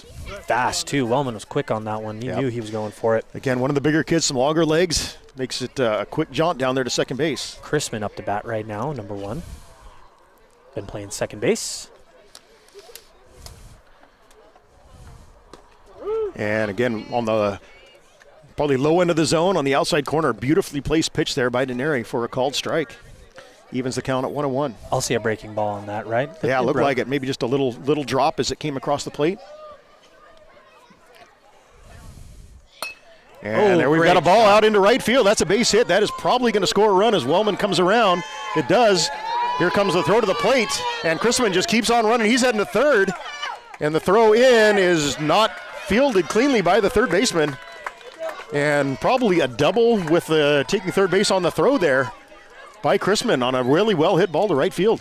You know, right there, maybe, Steve, I want to throw that one to second base. The kid's going to be screaming back over. Maybe not going to get him on that score. Wellman was really hauling around on that. Yeah, I tend to agree with you on that one. I think Tucker got a little anxious and threw that ball all the way into the catcher, and I think a throw into second base probably keeps that runner from going all the way to third on that play. But a run-scoring double, we'll call that, and taking third base on the throw. And our first pitching change of the evening. And, of course, when you're thinking about a change, changing your linens, changing your towels, hey, you're changing your toiletries, go ahead and give our friends a call over at Ramco for all of your linen needs. Give Ramco a call. All right. New pitcher now for the Jackson Lions is, again, number 6. That's Milos Maggi. Again, a member of the Beast from the East last year, a team that played in the section championship. And another great pitcher. The right-hander loosening up here for the Jackson Lions.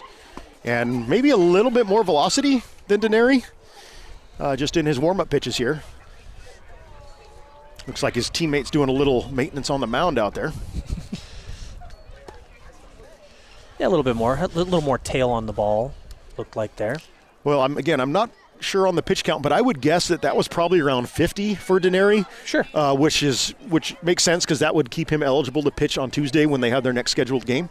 So again, when you've got a couple of great pitchers like Maggi has here in the Jackson Lions, knowing you can get him out of the game and bring in somebody that's also a quality pitcher and allow him to pitch again the next game is a great position.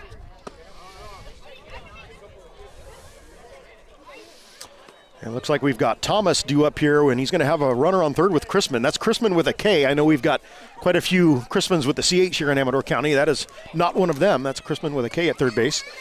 And he is just 60 feet away from getting the second run home for the Dirt Devils. And certainly Thomas is going to try to bring him home. And the first pitch is hit just foul down the first baseline. I might like to see Glavinich get that one in the glove. Yeah. Just a little bit, just for kind of that little wellness there for Maggi. Yep. And now we've got a ball down at the lower end of the knees for a called strike, and it's quickly 0-2 with 2 outs here. So Maggi throwing a couple of strikes with his first 2 pitches. And a swing and a miss. And so Maggi comes in, throws 3 pitches, gets the strikeout, and gets out of it. He's quick on his delivery, too, there, Steve. That sure first is. one, boom, right onto it. Second one took a little bit more time, and then that final strike, a real good ball right down the pike there for him. But, again, a quick release from these boys. We've been seeing a quick release all game long from Wellman. Deneri took his time a little bit there, but, again, right back there with Milos Maggi. Yep. Quick to it. Run scores here for the Dirt Devils. Dirt Devils on the board, down 4-1 here as we head to the bottom of the fourth inning. Boy, hard to believe. It seems like we just started this game, and we're only about 45 minutes in, and we're already here in the bottom of the fourth inning. But when you've got a couple of pitchers that just get right to it, like we've had here tonight, or now 3 pitchers, it keeps the game moving. Definitely looks like McCarter is going to stay back here behind the dish. Number 9, that is Adkins, is staying over at third base. Shortstop is still manned by Hoyt. Second base looks like it's been taken over now by, let's see, is that Chrisman still? Yeah, that's Chrisman still over there. First base is number 3, that's Dodd still. Outfield is manned by number 5 and left, that's Stoles. Right field, I can see, is the same, that is Martin. If you don't mind, I'm going to give a shout out here real quick. I've got a couple of buddies that I have known since going all the way back to preschool, living down in Phoenix, Arizona, that are tuning in to KVGC right now to listen to their buddy Steve call a game. No way. So my buddies Chuck and Brian, how you guys doing? Hope you're enjoying the broadcast tonight of some Little League baseball here from Jackson. Hope you're a little bit warmer down there. It's starting to cool off just a little bit. Cooling off, they're nice and warm down there in the Phoenix area, I'm sure. Yeah. Shout out to the boys, Chuck and Brian. Right on. Thanks for listening, fellas. Again, thank you all for listening here on KVGC 1340 AM, 96.5 FM. KVGC's Jackson, San Andreas, Cedar Creek, the voice of the Gold Country. Of course, all of our listeners on KVGCradio.com, the KVGC Radio app, available on the Apple App Store and Google Play Store, and also listening in and streaming it on YouTube Live. Looks like Coach Wellman asking a couple questions here to Scott Smith. Wellman's up there, looks ready. Yeah, Wellman ready to go. He's always ready to go. Pitch. He's like, let's do this. I want to pitch.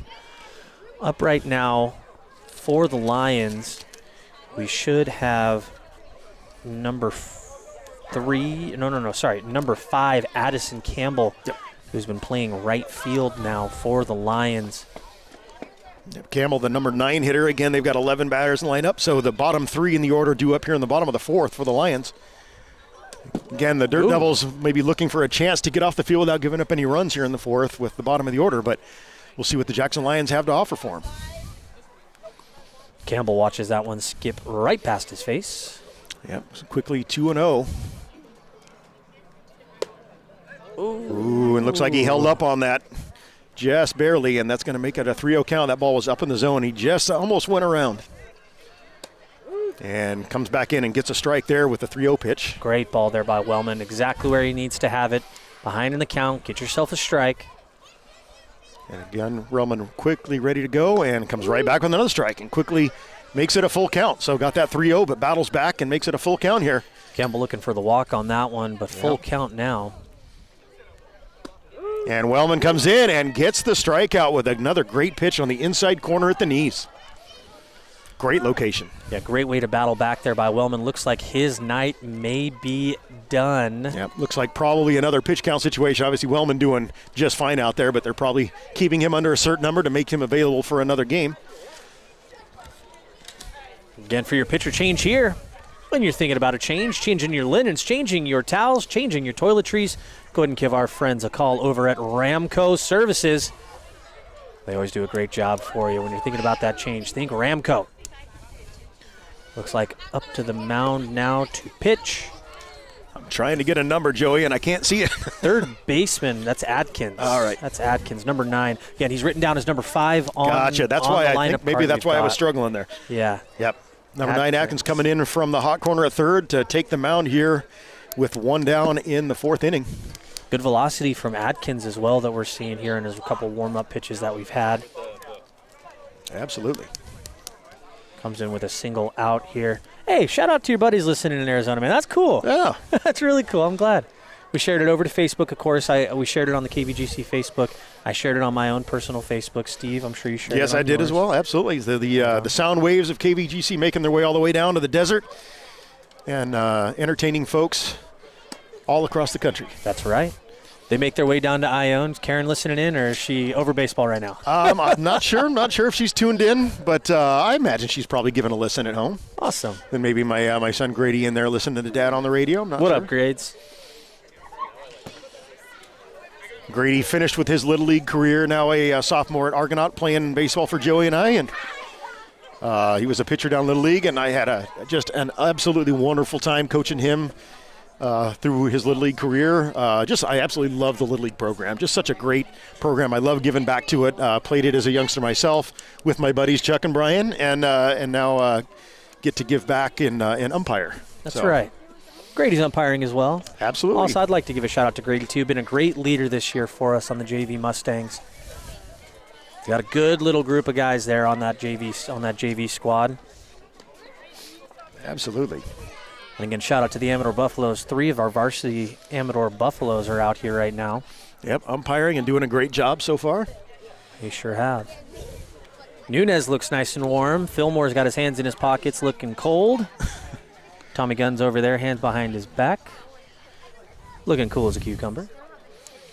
Yeah, I've noticed those guys, at least 2 of them not rocking the long sleeves tonight. It's definitely a long sleeves night here in Jackson. Yeah, I'd say so. But trying to show off the gun, Steve. Come on here. Come on, high school boys trying to. I think that's the deal. Quite a few warm-up pitches here. Yeah. But looks like we're close to getting ready to go for Atkins. But like I said, on a cool night, Scott wants to make sure he's good and loose before he gets him to go, and we are now ready to go here. Wyatt Oneto up to the plate. So again, 1 down and nobody on here in the bottom of the 4th as Atkins is ready to throw his first pitch. And that one comes in up and in, quite a ways out of the zone for ball 1. Might be a little bit of nerves there as well. Atkins wanting to clean that one up there. Of course, if you're thinking about cleaning it, call Mr. Clean Bins. And comes back a little bit lower, but still way up in the zone for ball 2. Steve Oneto of Clean Bins, of course. Pressure washing, sidewalks, storefronts, and all. And comes back there with a nice pitch on the outside corner. A little bit of movement to that away from the plate, but catches the outside corner. He's been thrown with a little bit more tail that we've seen from Wellman, too. Looks like he's taking his time, getting himself set. And back up and in there, and kind of having some of the same struggles that Wellman had in the second inning where the ball was up and in to those right-handers, and he's behind in the count, 3-1. Hackett's going to want to come back in here. And he does come back in on the inside corner. Again, that's one that's maybe about a ball width inside, but in Little League they're going to get that called a strike almost every time. Oneto set himself pretty far away from the plate right here. Yep, he sure is. Maybe a nice time to paint one on that outside corner. Absolutely. And he comes in down low for ball 4. So Atkins walks the first batter he faces, and we've got a base runner for the Lions here in the 4th. Yeah, that's something that the Dirt Devils definitely don't want right now. They don't want another base runner on there, especially with, looks like we're getting to we're at the bottom of the order now. Yeah. Frankie Albright back up. We saw a lot of effect from the start of that, very top of that lineup for the Lions. And first pitch again, right on the inside corner for a called strike. So Atkins getting ahead here on Albright.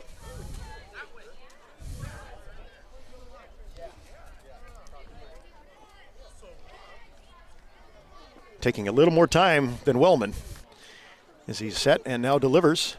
And that ball's up and in, evens the count at 1-1. Yeah, he's throwing a lot of breaking balls, Steve. Yeah, maybe like it's just the way he's throwing it, or yeah, it might just be the way he holds the ball. It does seem like it's got a little bit of movement on everything. Mm-hmm. Oneto, again, not looking like he's looking to go anywhere over there at first. Nice and comfortable.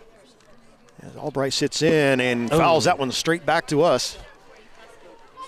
And Atkins is going to get ahead 1-2 here on the number 11 hitter for the Lions. Again, be nice to get that second out here with the top of the order due up. Albright behind right now.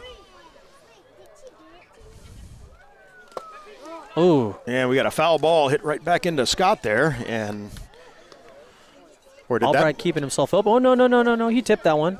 Yep. Batter looked like he was walking away like it was an out, but he's still up there. Can't give up on it now, bub. Come on. Get back in there. Count still 1-2. As Atkins stares in and now comes set. And the pitch. And that is right on the outside corner. Beautiful pitch there by Atkins to get the strikeout. Right where Atkins wanted that one, too. Yep. Looked like he was going for that outside zone. Again, he had a batter not really up on the box, having a little farther back, and then painting that outside corner where there's not much he can do with it. Catcher Wyatt Bell up to the plate. His third at bat of the day, he's got a runner on first and takes the first pitch in there for a strike. That's got a little movement to it. I think it does. I mean, that ball may have been right down the middle, but again, you know, he really is throwing it with some tail. Yep, it's dropping a little bit.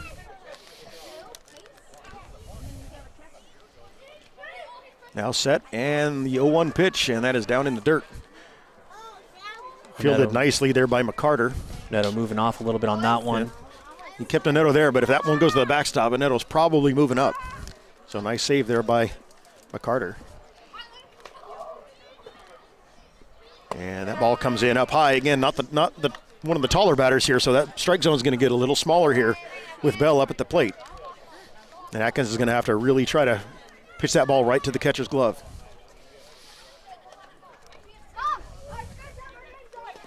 There we go. There's the ball pass. Yeah, pass ball, and that is going to allow Neto to scramble on down to second base. So ball in the dirt, not really much Bell could do with that one, or McCarter rather could do with that one, and allows Neto to get into scoring position with 2 outs and a 3-1 count.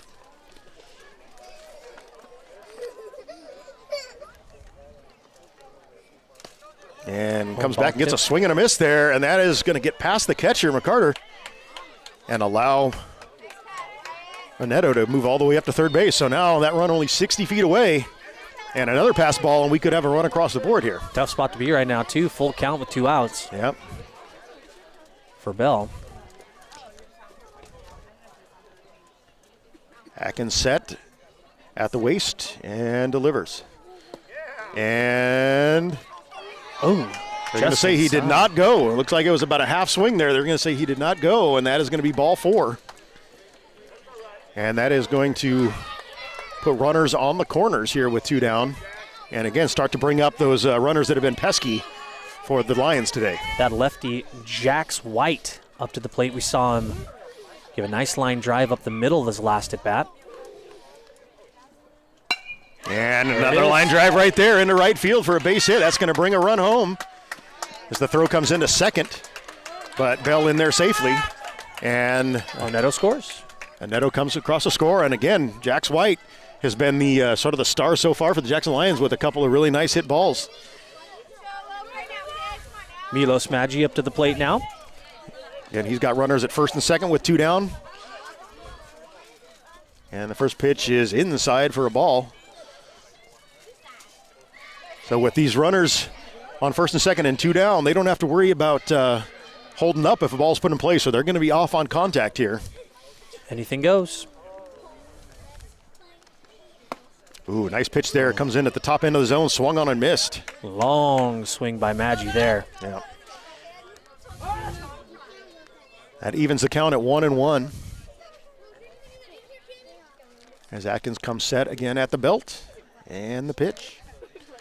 And Maggi goes after one that might have been out of the zone there and fouls it off down the third baseline.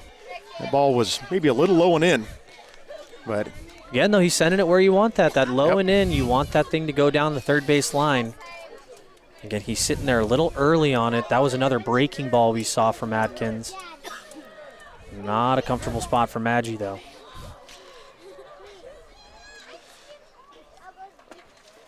And here comes the 1-2 pitch, and we're going to have an illegal pitch. He started and stopped there, and that is going to be a ball to the batter.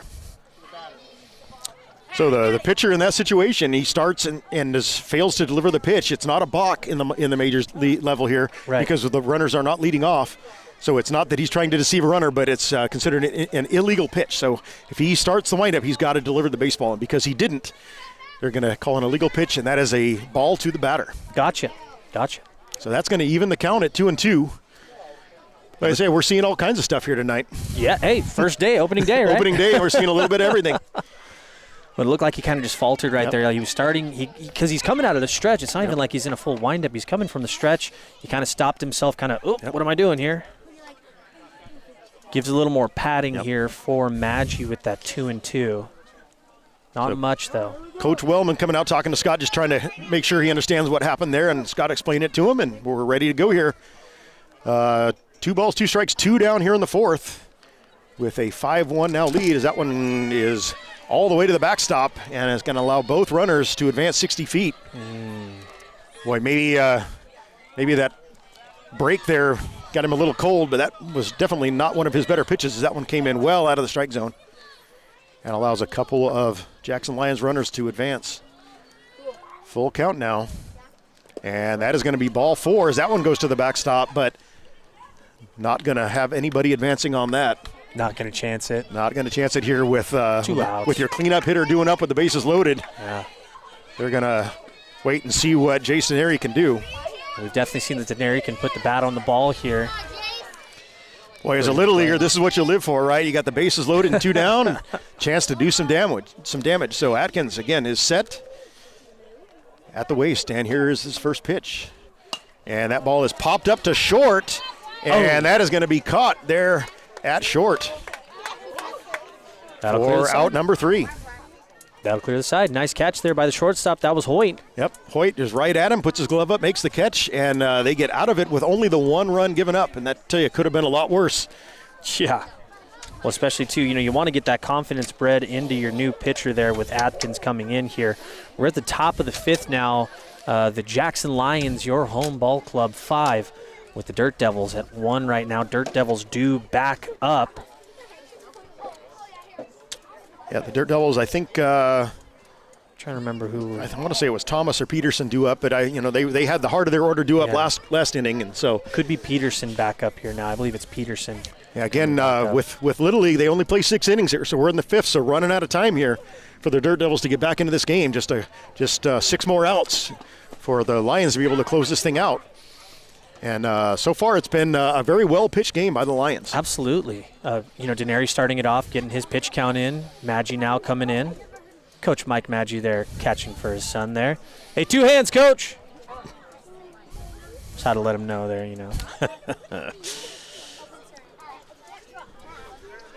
Again, I'd like to thank our game sponsors here, our Pitcher Change Ramco, lineups Melon Phase in the BG Lounge, and the Amador Community Foundation. Our scoreboard, the Amador County Chamber of Commerce. Our player of the game, William Peterson Financial Planning in Jackson. And our clutch play of the game, the remotely located critical infrastructure clutch play of the game. Again, thank you to my partner here, Steve Nash. Happy to be here, Joey. Great to be working with you. Not that we don't work together all the time. See you almost every day. Almost every day, coaching the Argonaut Mustangs, but glad to be here. And, some of our listeners might know us from some football we do on the radio occasionally. That's right. But Joey and I do the stadium announcing for the Junior Mustangs. Yeah, that's right. And we've been on the radio a few times, so not unfamiliar with the microphone. Then, of course, Joey all over KVGC, the airwaves.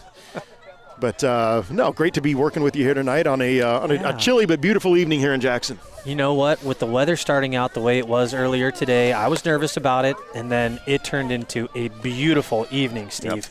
Yep. Perfect for baseball here to start off opening night for the Amador County Little League East. Now, speaking of opening day, is tomorrow opening day for Little League West? Is that correct? It is correct. So down at Howard Park in Ione, Amador West will have their opening ceremonies tomorrow morning, and they started off with, weather permitting, a parade down Main Street in Ione with all of their teams. And then when the players finish the hike down Main Street, they'll head over to Howard Park and have a little ceremony there with the first pitch. And we've got several games in store down there. I'll be umpiring a juniors game at noon tomorrow down there at Howard Park, and then we've got a whole day of baseball here at Imee Field and up in Amador East tomorrow as well. That'll be great. So 'tis the season for Little League Baseball. We're looking forward to it. That's right. First pitch comes in a little bit high there. And that time inside, we're quickly 2-0. Number 2 up to the plate. Now that is Peterson. We are at Peterson. Been playing center field for the Dirt Devils. Yep. And comes in at the knees there with the first strike of the inning. So 2-1 the count. I'll tell you what, Steve. Bell's been doing a really good job. McCarter's been doing a great job. The catchers today have been doing very well behind the dish. Yeah, Bell, a fantastic job. I don't know that we've really had a ball get past him to the backstop. A couple from McCarter, but for the most part, both catchers really done a great job tonight. And gets a swing and the miss there to make it a full count. Maybe one-on-one to lay off there from Peterson. Yeah, Peterson got maybe a little big with the 3-1 pitch. And now the full count, and we've got a pop-up on the infield, and it looks like that is going to be taken at second base. Is that still Tilly over there? Yes, that is. No. Yep, Nathan Tilley. Nate Tilley over there at second base with a routine play on the pop-up to second, and we've got our first out of the inning. That gives Maggi some confidence here. Looks like Denary has moved over to shortstop. Klavanich is still at first. Onetto still at third. Outfield has remained the same. Jax White holding it down in center field. And Dodd hits a ground ball. That is going to be a tough play at second. And Tilley's not able to field it cleanly. And, boy, that was going to be a tough play to make anyway. But possibly a base hit, possibly an error. That one's kind of on the fence. Just gets past Tilley there, able to squirt back out into the outfielder. That's Oscar Tucker playing right field. Gets the ball back in here. And a base runner here for the Dirt Devils again. Just a couple innings left in this ball game. They're going to want to get back in this one here in the fifth. And that ball does get to the backstop. And that is going to curse there, Steve. Yeah. Looks like Stoll's up to the plate now.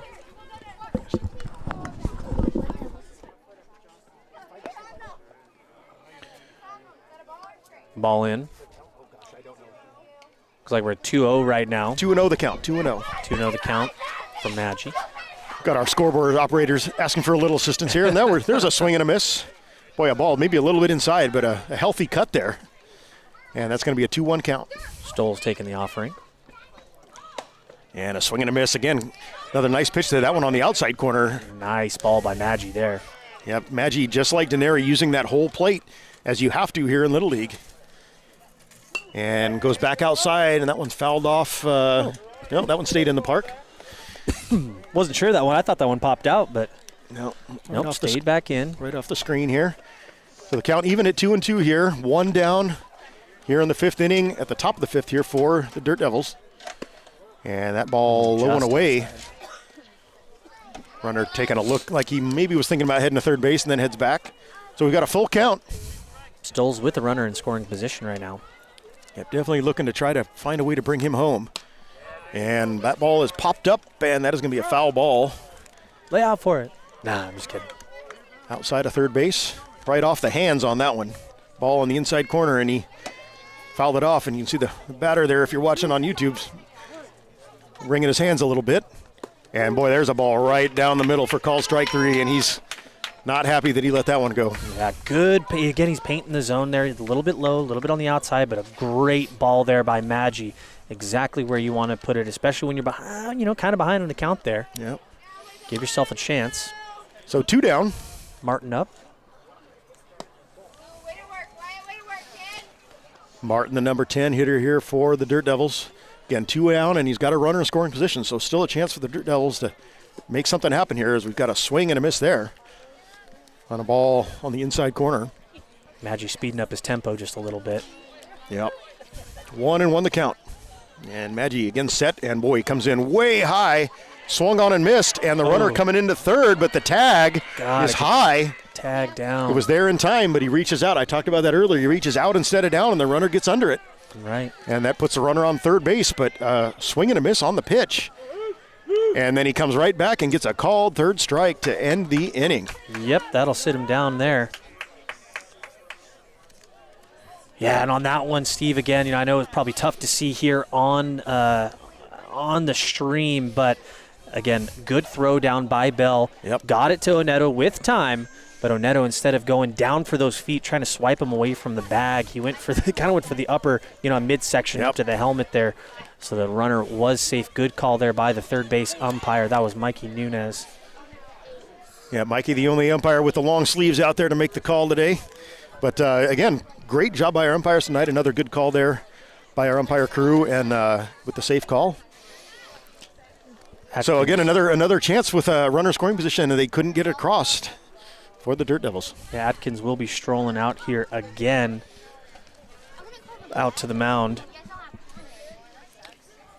Yeah, right now Atkins out there by himself. The pitcher, the only one on the field, as his teammates are taking their time to get out on the field. Umpire Scott Smith here with us right now. Yeah, he's going to go talk to him and get them out on the field. McCarter out here now, ready for his practice pitches with Atkins. Again, a great game so far played by both catchers. We saw a great throw down by McCarter earlier to get an out. coming up to bat right now, too. I believe we're going to be coming back with Tilly. Yeah, Jace Denary was the last out on that one. The last one. Yeah. So yeah, the 5, 6, and 7 hitters due up for the Jackson Lions here in the 5th inning. And what they're hoping will be their last at bat. If they can shut things down in the top of the 6th, that would end the ball game. I don't want it to end, Steve. No, we're having a great time on a beautiful night. I'm having fun here. We should here. play 2. Let's go out and play another one. Yeah, where's the doubleheader? We got lights. No, these kids are probably so tired. End of the week. End of the week, absolutely. School's all done. They're tired. They want to get into the weekend. Absolutely. A tradition they've had here in Amador East for the last several years. Yeah. I know Robbie Swenson started it when he was president of Amador East Little League, of doing the Friday night under the lights opening day. And a fantastic tradition. You know, we don't have a lot of Little League fields with lights in this area. So the chance to do it is a really fun opportunity for the kids to come out and play under lights, something they don't get to do very often. Definitely. Opening day for us back when I played in Little League East was on a Saturday. Pretty traditional, just like it is with Amador West, and a series of games were played throughout the day. You know, you started with your T-ball, then you went to your, coach pitch, and then minors, and then majors were kind of the premier game under the lights, and of course the seniors, junior seniors, whatever they call them now, were playing up there. But the divisions, the levels are all different now. It's not just T-ball, coach pitch, minors, majors. What are the different levels now? So with, it's interesting because Amador East and West actually do not use the same division. So Amador East, they have their T-ball division. They have their coach/machine pitch division. Okay. And then they've got minors. And just for the idea that usually you've got your 4 and 5-year-olds in T-ball, 6 and 7 in the coach machine pitch, maybe some 8-year-olds too. And then the 9 and 10-year-olds play at the minors level. And then once you get to 11 and 12, that's typically going to be here at the majors level, what we're seeing today. And then our 13 and 14-year-olds play in the junior division, which is the first level that's on the big field here at Little League. First pitch here in the bottom of the 5th is swung on and fouled at the plate by Tilly. So there is a senior division that Little League operates for 15 and 16-year-olds, but we have not had that level here in Amador County in several years. Gotcha. It's really tough to get because that's your high school age, so those kids are typically playing high school ball. And their season wouldn't even be able to start at Little League until after the high school season is over, which those kids are looking ready for their summer by then, as that ball's fouled back into the net. And that is going to be an 0-2 count on Tilly. Tilly's up there pretty aggressive, too. He wants to hit. He's up there hacking for sure. Atkins up there dealing, too, giving himself a nice chance to get ahead here in the count. So Atkins not working nearly as quickly as the starter, Wellman. He likes to come set and give it a second, which he is right now.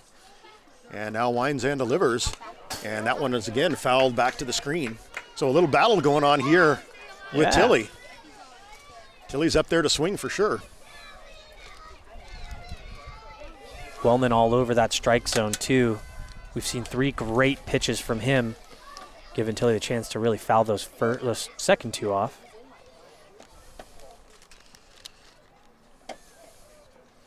The 0-2 pitch again, Atkins set and pitches, and that one is in the dirt. So I mentioned that Amador West does a little bit differently. They run an additional level at the 8 and 9-year-old level called Advanced Coach Pitch or AA minors. Okay. Which is just sort of a mid-level to try to get the kids used to seeing kid pitch a little bit earlier. And there's some different rules that they run at that level, but something that you'll see run in the larger leagues down the valley as that ball is up high a little bit. 2-2 the count. You'll see that run down in the Sacramento and Stockton areas, but not very often to see it up here. But Amador West has run that division for a few years. Again, 2-2 count as Adkins comes set at the belt. And that ball up and in, and Tilly backs out of the way. And that'll make it a full gave count. Him full rotation on that one. You don't want to rotate away from that one. You want to rotate into it. Yep. Don't give yourself the swing. And the 3-2 count is again Atkins looking in, and now at the waist is ready. Here comes the 3-2 pitch, and that is down in the dirt, ball 4. So a great at bat there by Tilly. Fouling off a whole bunch of pitches, was down 0-2, and battles back and gets the walk. You know, Steve, to use an old Tim Finch term there, that's a quality at bat. That's 7 pitches. That's a quality at bat here for Tilly. Absolutely. So a runner on first with nobody out here in the 5th. Glavinich up. And that ball inside. Tilly we've seen with some speed here too, so he likes to play on the base paths there, really trying to bait McCarter into throwing it. Atkins again set at the waist, and here's the pitch. And that is in there for a called strike. And here's the pop throw to first. Ooh, and just back in time is Tilly. Ooh. You gotta be careful on that one. If you're gonna go or get back, bud. Nice pop throw there by McCarter, and the throw was right on the money. Again, we've seen McCarter with a great arm. 1-1 the count now as Atkins is set and delivers. And that ball is down and away. And again, we've got to throw to first. Good. Now we've got a rundown. And he's going to make it. Tilly into second base. Boy, a little surprised we didn't see a throw there. Yeah, kind of held it a little bit longer there. That was the first baseman. Let me see where the first baseman is. Dodd. First baseman is Dodd. Yeah, McCarter with the throw down to first, and that's when Tilly decided to take off as that ball is in there for a strike to even the count at 2-2. McCarter with the throw down to first, and Dodd decided not to throw to second, and Tilly able to get in there safely. Threw it on a dime, too. A nice hard throw right back to the pitcher there, freezing Tilly. As Vince Scully would say, 2-2 the count, and that one is swung on a miss for strike 3. So the first out of the 5th inning here on a strikeout by Atkins. Another lefty coming up here. This is going to be number 4, Oscar Tucker, and holding down right field for the Lions. Atkins having a good day out here, I'd say. Yeah, looking great. Really a well-pitched game. Just, a couple of mistakes really keeping this from being a really close game. And that ball up and away, and we've got the runner, Tilly, thinking about it, but heads back to second base. I think it's just funny to see the delay because they're not in the leadoff, Yep. and they just kind of wait, and then they go. I love it. Atkins again with the long set. Fires and kicks, and that ball is on the inside corner for a strike. Evens the count at 1-1. Giving himself a chance there again, working the strike zone well. Taking his time, too. Again, we talked about it. Wellman was going fast. Another breaking ball. Yeah, another breaking ball. That one down and away for a ball. I almost think it's just the way he throws it. Yep. I think it's just that the way he throws it is just a natural break to it. Yeah, sometimes you'll get that in runners because I don't really see the flick of the wrist like he's trying to throw a curveball, but that ball definitely has a little bit of tail to it. That one way inside. And that is going to be a 3-1 count now.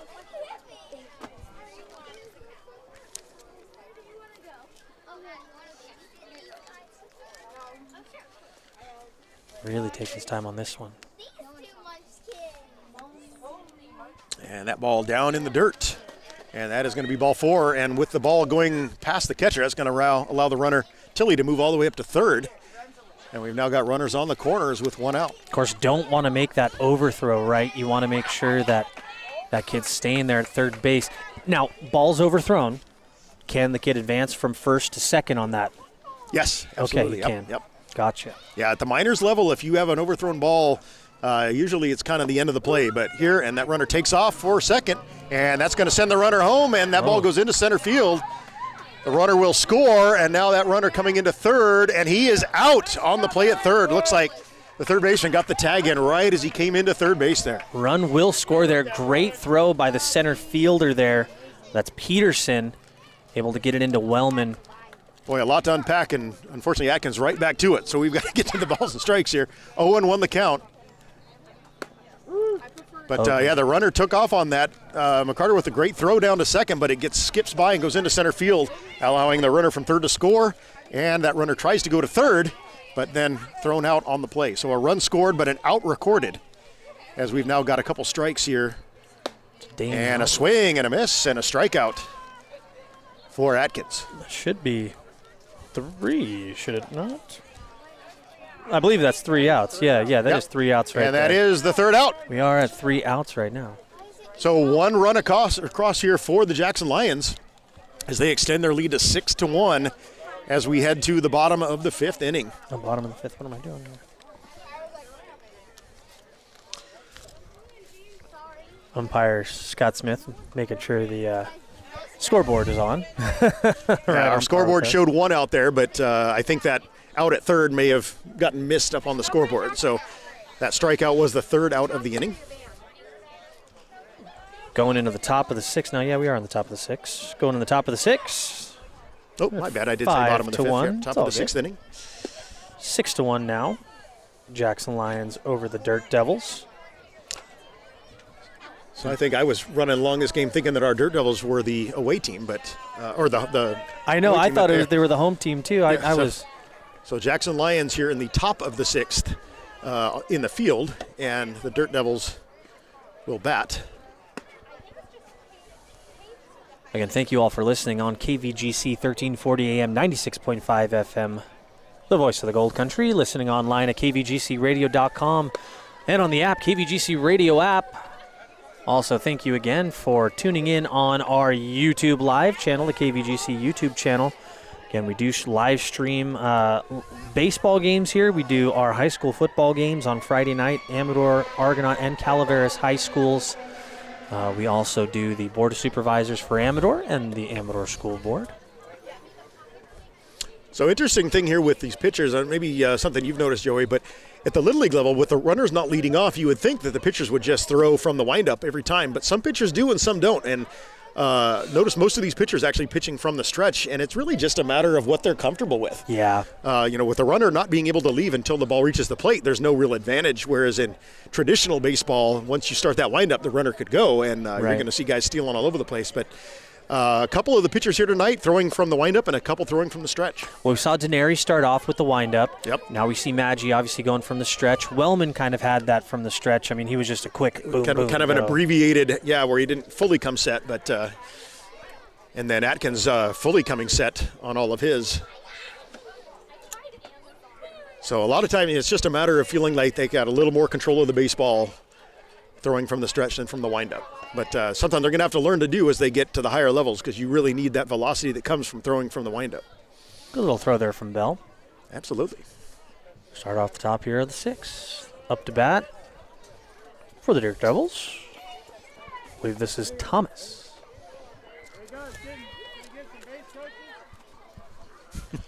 Waiting on the base coaches here. Dirt Devils don't have their base coaches out on the field. Now they do.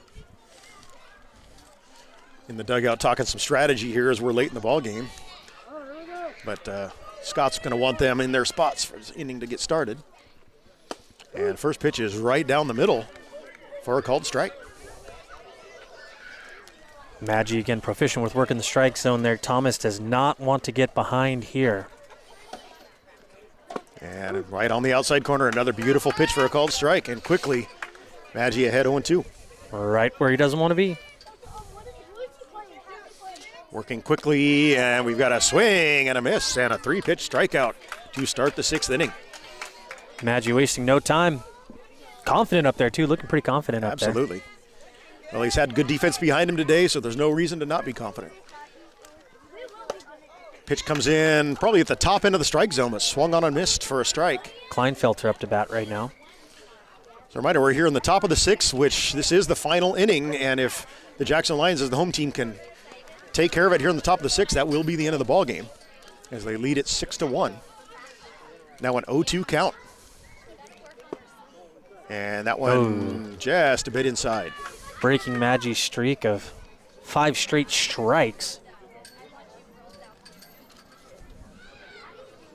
And that ball fouled off over by the Dirt Devils dugout. Good little poke there. Maybe a little earlier on it, that thing goes somewhere. Good little poke. Keeps the count at 1-2. And that ball just outside. Just outside. Good call there by Scott. Ball a couple of ball lengths off the plate. And that ball grounded foul along the first base side. Fielded by Glavinich. Back to Maggi. And here's the 2-2 pitch. And that is down low, and we've got ourselves a full count. Good at bat so far. Working it to the full count. Maggi calling for a new ball. Yep. These are diamonds, by the way. I saw they're diamonds. Diamond baseballs tonight. They are not Wilsons, not Rawlings. These are diamonds. Full count, and here is the pitch, and that fouled off again. And boy, a great at bat here. Yeah. Do I smell another quality AB? I think we definitely got a QAB here for Martin as he's battling. Oscar Tucker tossing the ball back into Tilly, tossing it back into Denary. Nice little conveyor system to get it back to Maggie there. Martin, again, our right fielder up in the box with a 3-2 count here in the 6th.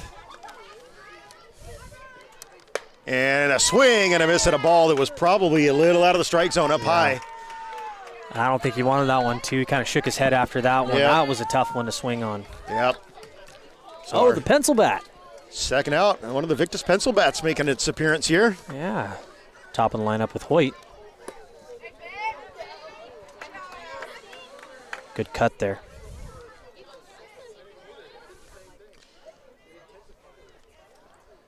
And that one fouled right back to us. So on this bat, where do you want to hit it? On the eraser? You want to hit it on the I think you want to hit it on the pencil. I think the eraser's a little... green part, maybe? I don't know. 0-2 pitch. Swing and a miss, strike 3 call, and that is the ball game, folks. Jackson Lions pull it out with a 6-1 victory here on opening night. Maggie calling for the sword on that one right there. As the managers go and meet there in the middle. Nope. Well, Steve, there you go. That's the ball game. Look at our final score here. After 6, Jackson Lions 6 and the Dirt Devils 1. Good game played by both teams. Again, Steve, I got to say, the pitching, incredible this game. Yep. The catching, also incredible this game. Hitting had to have been, the big factor for this game. Yep. So, Jackson Lions really just put the balls on the bat a little more than the Dirt Devils did today. But a nice, clean played Little League game. Like I said, we had the one Little League home run, if you will, on that ball that got thrown into the right field corner. But other than that, a pretty clean game and an enjoyable game for sure. We're going to go ahead and bow out for just a second here while the teams meet and shake hands. We'll be back right after this.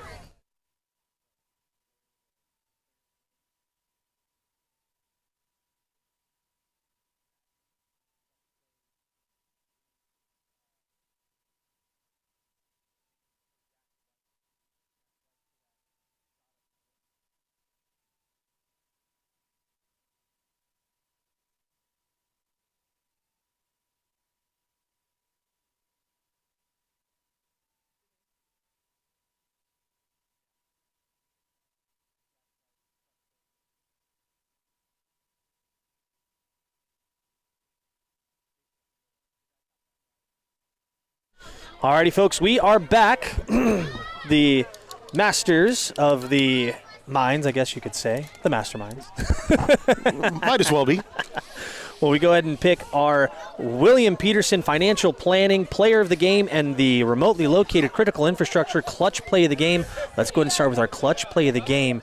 That's going to be the hit by number 9, Jax White, up the middle to start that big rally going. He got that nice shot up the middle, followed by Maggie, able to kind of get that nice little play on the outside there, scoring the 2 runs to start it off. And Steve, our William Peterson Financial Planning Player of the Game is the starting pitcher for the Jackson Lions, Jay Stenary.